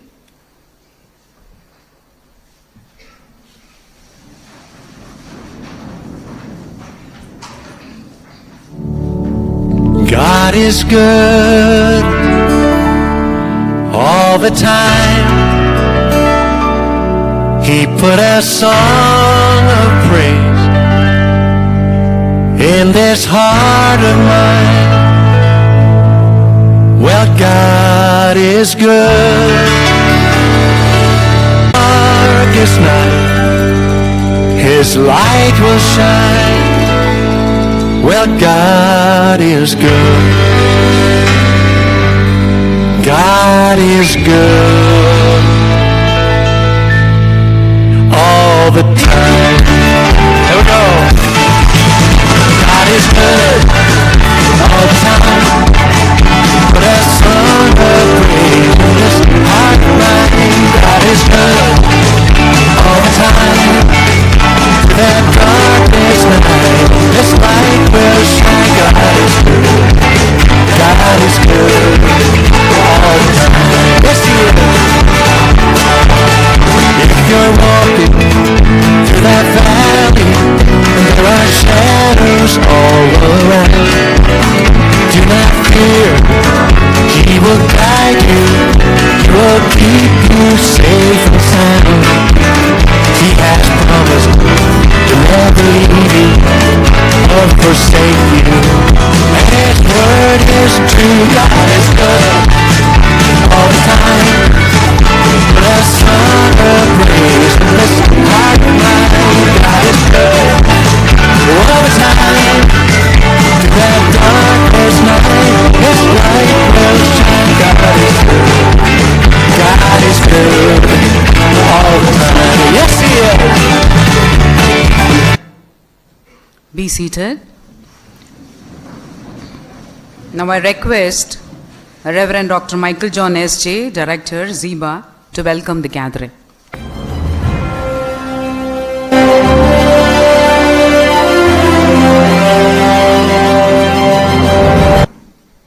Good evening, everyone. You are all very happy to leave, particularly those participants from other institutions and colleges. 2 days of journey, intellectual journey that you had in this campus. I hope you enjoyed. You have taken something with you as you leave this campus. Definitely this business sustainability in digitalization industry 5.0 is not end, neither is not beginning, nor it's going to rule us. This is a time that we need to put our heads together to think as humans where we are traveling.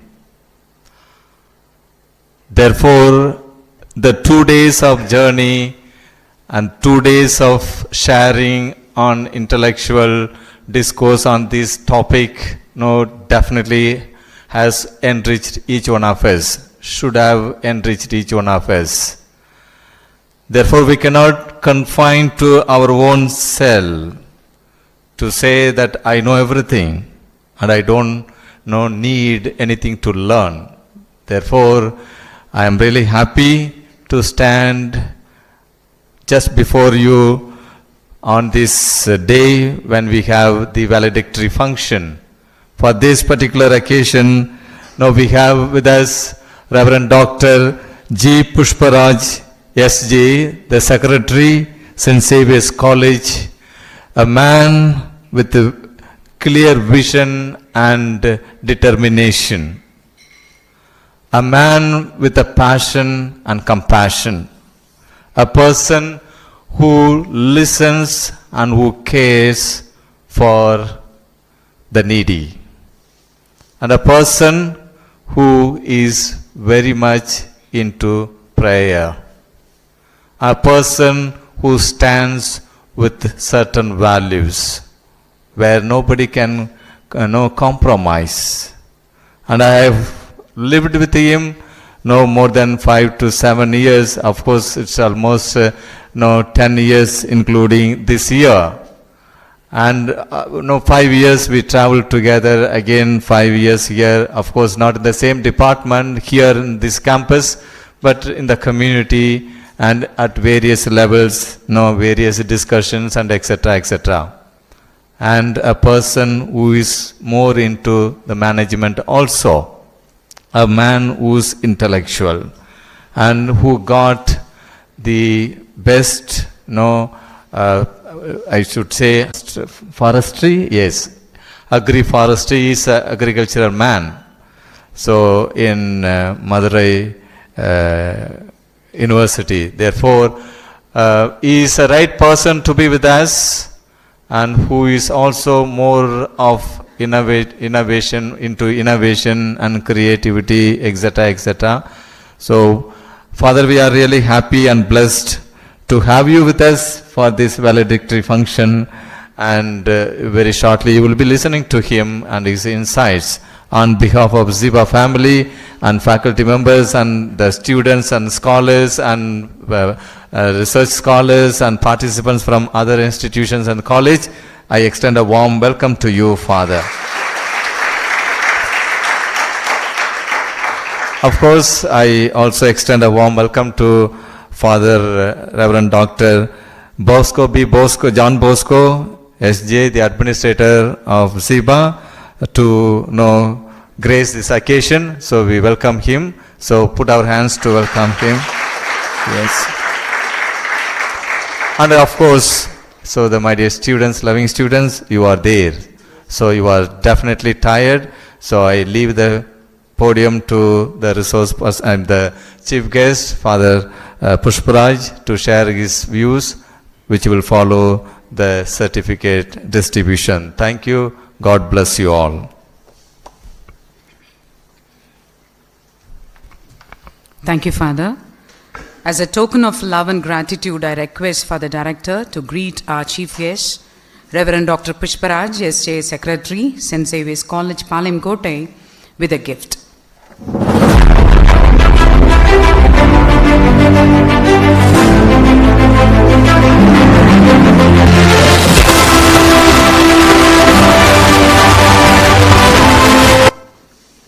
Thank you, Father. Now I would like to invite Brother Donik Raja, second MBA, to share the key takeaways of these 2 days international conference in a nutshell.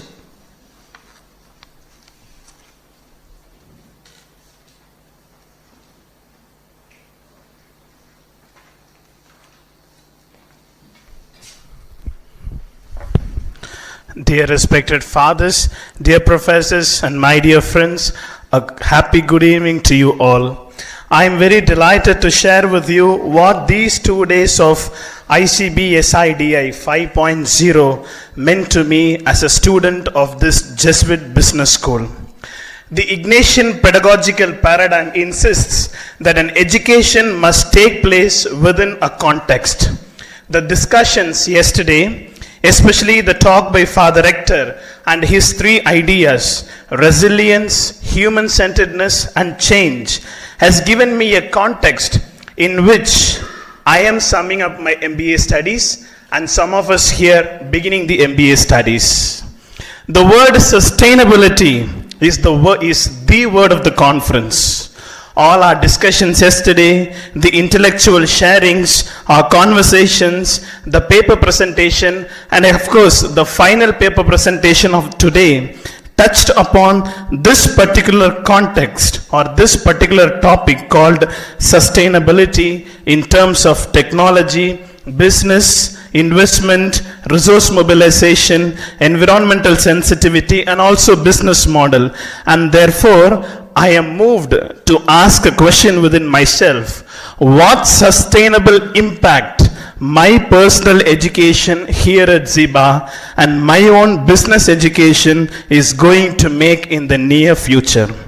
This word sustainability has challenged me in this particular way. The conference, therefore, has not just given me a context, but it has also given me a future prospect as to how I ought to move forward in this challenging world. I must admit that this International Conference of Business Sustainability in Digitalization Industry 5.0 was a time to allow myself to be challenged and look into myself how impactful I need to be in the world of complexity. Thank you so much, and I believe the learning has been many for many of you here. Thank you so much for this wonderful opportunity. Thank you.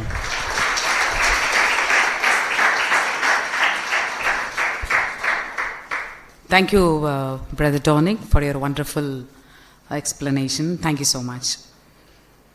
As a preface of conference proceedings, we would like to release the work of presenters in the form of book of abstracts.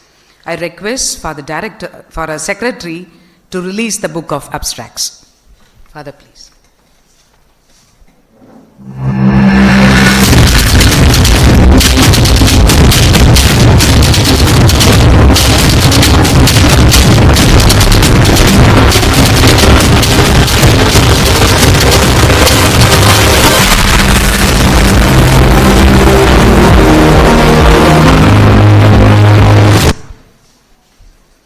Now I request our Father Secretary to bring us the valedictory address.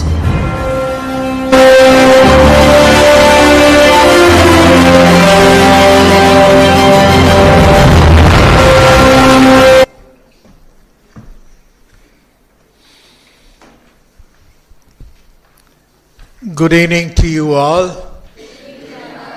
Thank you. Dear Reverend Father Director, Dr. Michael John, S.J., and dear Reverend Father John Bosco, the Administrator of St. Xavier's Institute of Business Administration, the faculty members, and the future management professionals. At the outset, I would like to congratulate the Director for getting an ICSSR-sponsored international conference fund of rupees 1.5 lakhs. Congratulations to you, Father.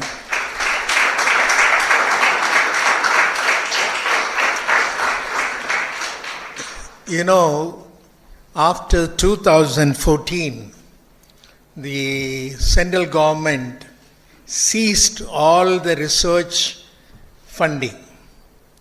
And I was simply thrilled to see that ICSSR-sponsored conference funded by the ICSSR.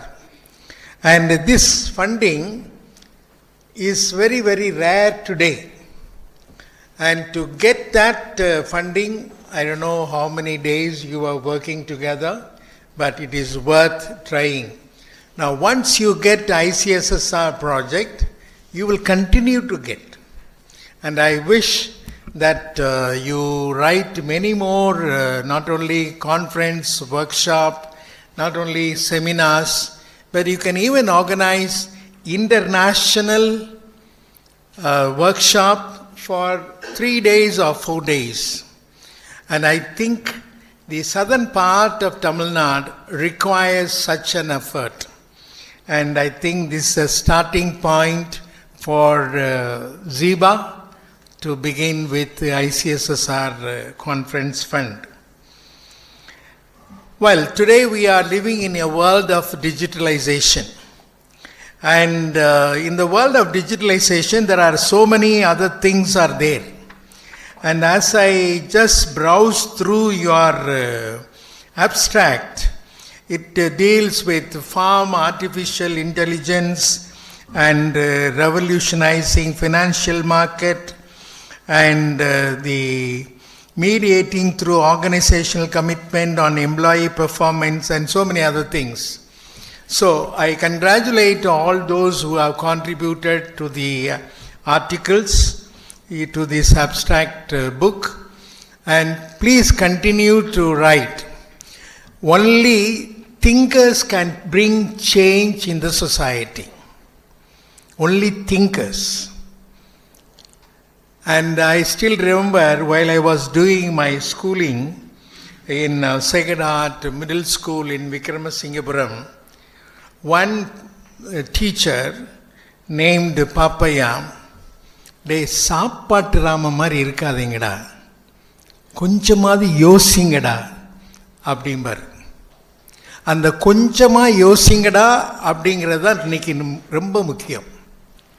Today the world is filled with data, and all those data need to be brought into a pen drive, and that is what is called the digital. And this digitalization need to be systematized. Now, what we are trying to do is, what we were writing in all books, we have now brought it into digitals. And digitals are brought into pen drives, and which is also a digital.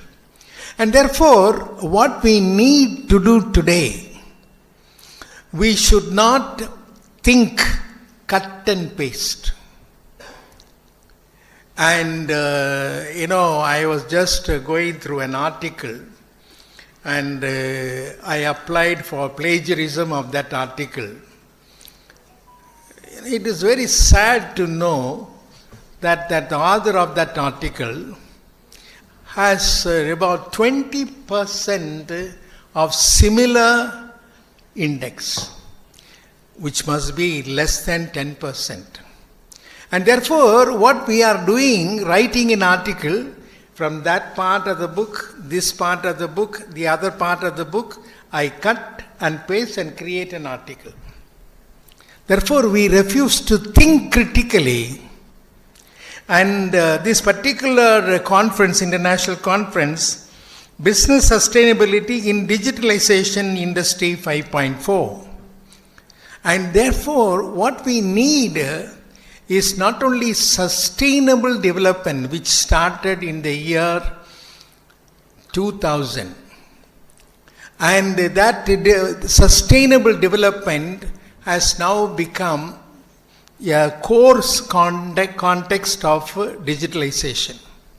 And therefore, digitalization, as we look into, is not simply bringing a topic into digitals, but it is much more a new set of tools that have to be carefully balanced to ensure smart application and their green character. The capability of making well-informed decisions to use more efficiently resources and services has got significant impact on sustainability and equal access. And therefore, what we need to do, you synthesize, make it your own, and apply it to your context, and develop further theory. And therefore, I request all these management professionals of Xiba and all the participants from other institute of management, please be critically thinking, critically applying your mind, and critically looking at an issue from different angles. And it is looking at these issues from different angles only will make us to grow and develop. And development and manufacturing of electronic devices are depleting limited resources and generating e-waste.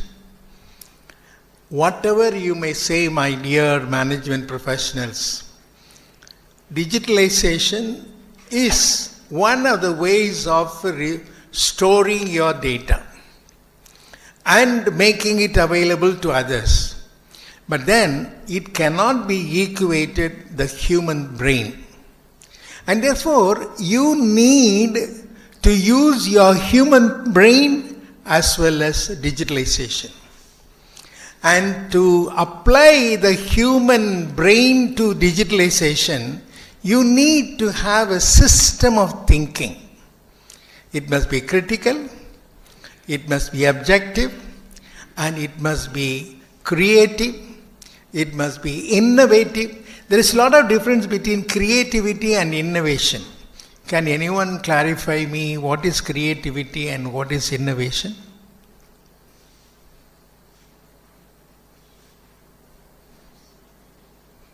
The big silence seems to be very threatening.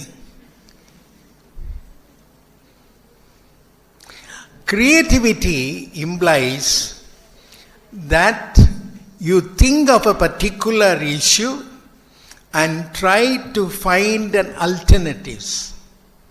Whereas innovations help you to create a new way of thinking. And therefore, every human being has got a new way of thinking. Digitalization can reproduce whatever you are thinking, whatever you have learned, whatever you have gathered, whatever you have collected. But then, what we need to do is today is to develop that digitalization for further development. And therefore, we need to compare the developmental theory, we need to compare the history of sustainable development in various fields of industries, in various fields of human behavior, in various fields of societal behavior, in various fields of civilization. And what we need is that critical thinking.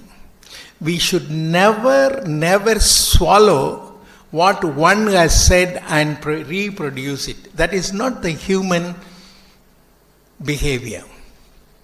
And therefore, my dear management professionals, while congratulating you for the conduct of this international conference, I also invite you to be critical thinkers so that sustainable development will go further, grow further, and it will reach its height in the near future. I wish you all the best and thank you for the opportunity.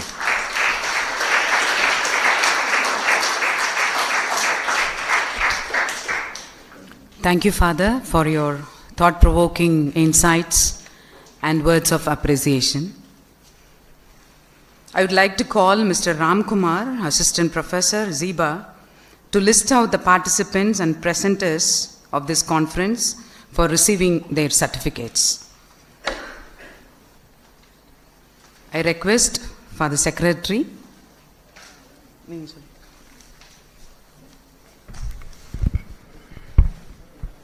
Thank you, ma'am. Good evening, everyone. As we proceed with the certificate distribution, I kindly request the paper presenters and participants to come forward as their names are called. Now I invite our beloved Secretary, Reverend Dr. G. Pushparaj S.J. to present the certificates for the paper presenters of this two-day international conference. Mr. Anto Michael Suraj and Ashwin Babu.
I invite our beloved director, Reverend Dr. A. Michael John, SJ, to present the certificate to the participants of this two-day international conference. Father, please. To receive the participation certificate, I request one representative from FX Engineering College to come forward.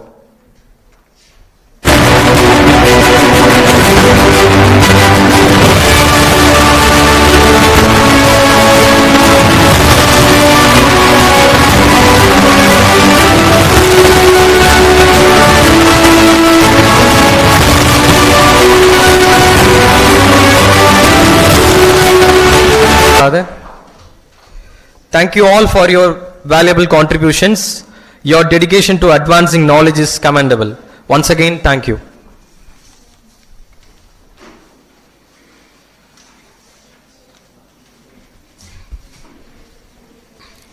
Thank you, Ram.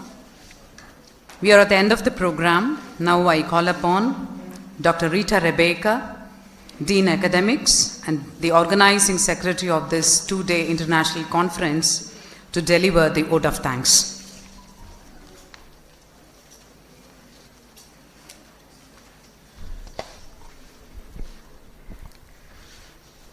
Respected Father Secretary, Reverend Dr. Pushparaj SJ, Father Director, Reverend Dr. Michael John SJ, and Father Administrator, Reverend Dr. John Bosco SJ, ladies and gentlemen, members of faculty, and my dear student friends, good evening to you all.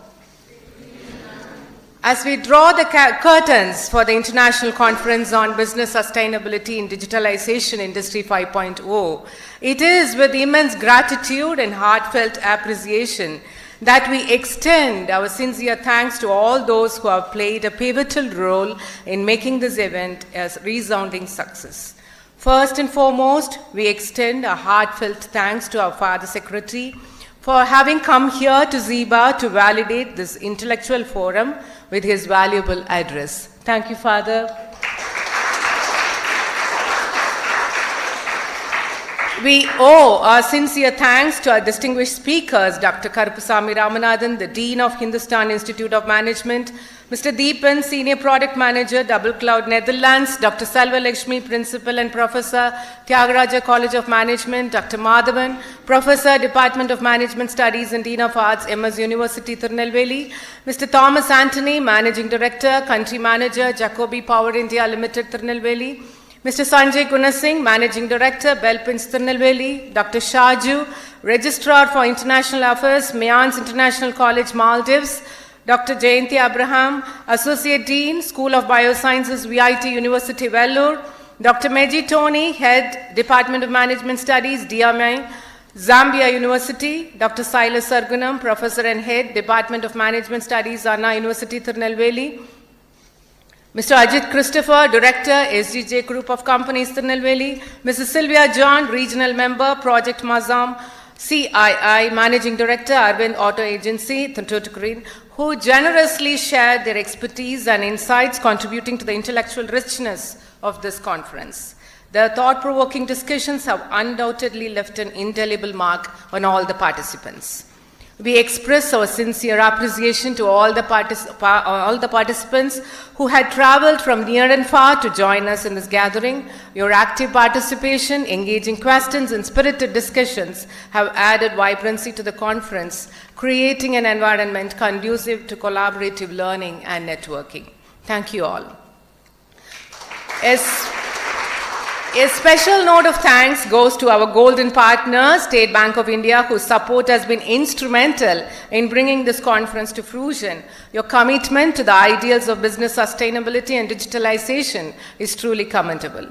Our gratitude extends to the hardworking members of the organizing committee whose dedicated countless hours to meticulously plan and execute every aspect of the conference. Your dedication and attention have not gone unnoticed, and we owe the success of this event to your tireless efforts. Mr. Ram Kumar for his beautiful portrait of the conference through big banners and posters. Dr. Christina Jayanithila for her extending her network where we could connect with academicians beyond borders. Dr. Pradeep Kumar for accompanying the panel members for the paper presentation sessions. Mr. Prabhaharan for being instrumental in all the technicalities. Our conference was aired live in YouTube, which is the first of its kind in our institution, and it is a celluloid for us forever. You are incredible, sir. Mr. Shabu, Mr. Prabhu, Mr. Sundrapandian for taking care of the entire hospitality arrangements of the conference. Our dear student team who joined hands with the faculty coordinators and worked tirelessly starting from the 1st of December. Thank you all for your untiring contribution.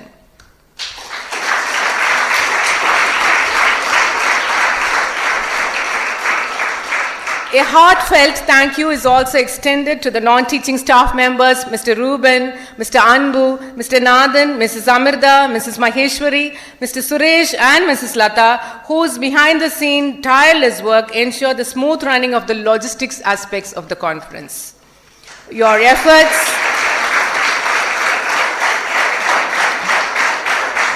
efforts have not only facilitated the seamless execution of the event, but have also contributed to the overall positive contribution and experience of all the attendees.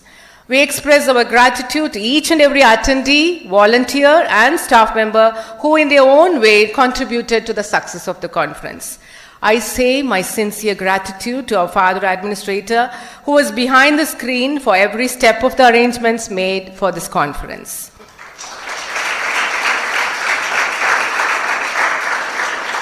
This international conference has become a reality with one word from the chairperson of the conference, Reverend Dr. Michael John, the director of Xiba. That word, go ahead, for every stage of the preparations was a boost to us, and we are all sincerely grateful to you for your governance, Father. Thank you.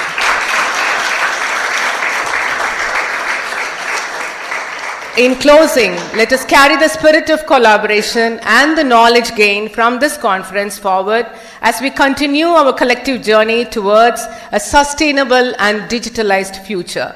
Thank you once again to everyone who made this event a memorable and enriching experience. Thank you all.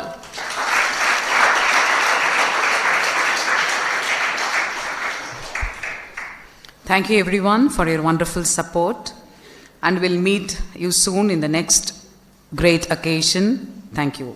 Let us all stand with respect.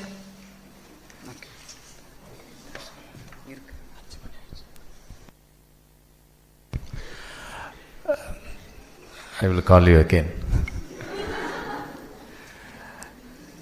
No, I will meet Xibites after this valedictory function separately. But before that, I thought sitting through these 2 days, listening to the keynote address, the speakers and the panel members and the paper presenters, I thought I have been closely, watching and monitoring and hearing and listening to all of you. This is particularly for those scholars and even the students who have presented the papers. I understand perfectly that the time that was given for you to present the paper was very, very short, 5 to 7 minutes. That is the time given. And you should know where you should focus on. Look at all your presentations. So the audience, you should make the audience with you, to be with you. So which means the way you present, the way you want to communicate what you want should be with clarity. And you cannot be giving all the stories whatever you have prepared. Okay, already the time is given. Wherever you are going in the future, for your future presentations that you are going to make. So please make sure from this conference that you should have learned that how I should be, precise in my presentation, and how I should be using my microphone. It's okay, sir. It's right. Okay, no. Even if you are having your hand mic, the hand mic should go with you. You should be audible. I see some of you or most of you are not audible. Okay? the use of mic is very, very important. If you are not able to reach out to the audience, what you have prepared is waste, and they will not be able to get anything out of it. Therefore, the scholars particularly, so don't give all that you have prepared. No. So, for example, if there are certain things you highlight it and go ahead. When the question is asked, then you can go for more explanation. You understand? So wait for the panel members or those who are there sitting in front who will be asking you questions. Then you explain what you want to explain.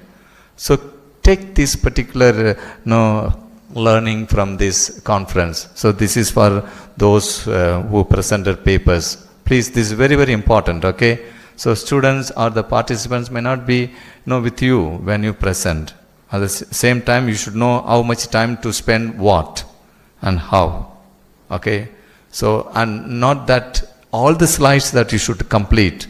When there is a warning bell, then again the final bell, try to concise your ideas into 1 or 2 sentences and complete your presentation, which will definitely give a complete picture of what you have prepared.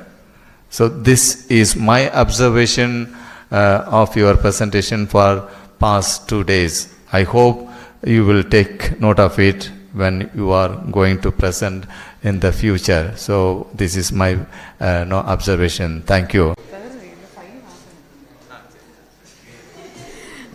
Let us all stand for the national anthem.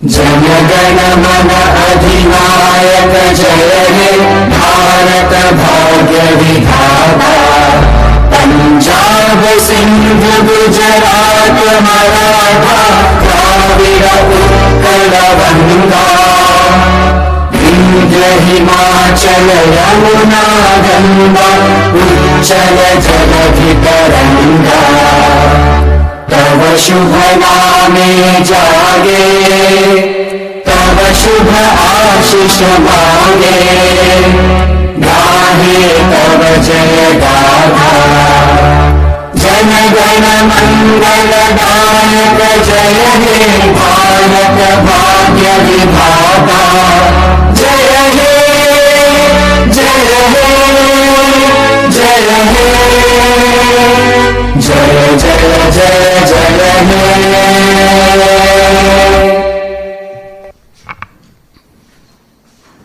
Thank you. I request you all remain standing till the dignitaries leave the hall.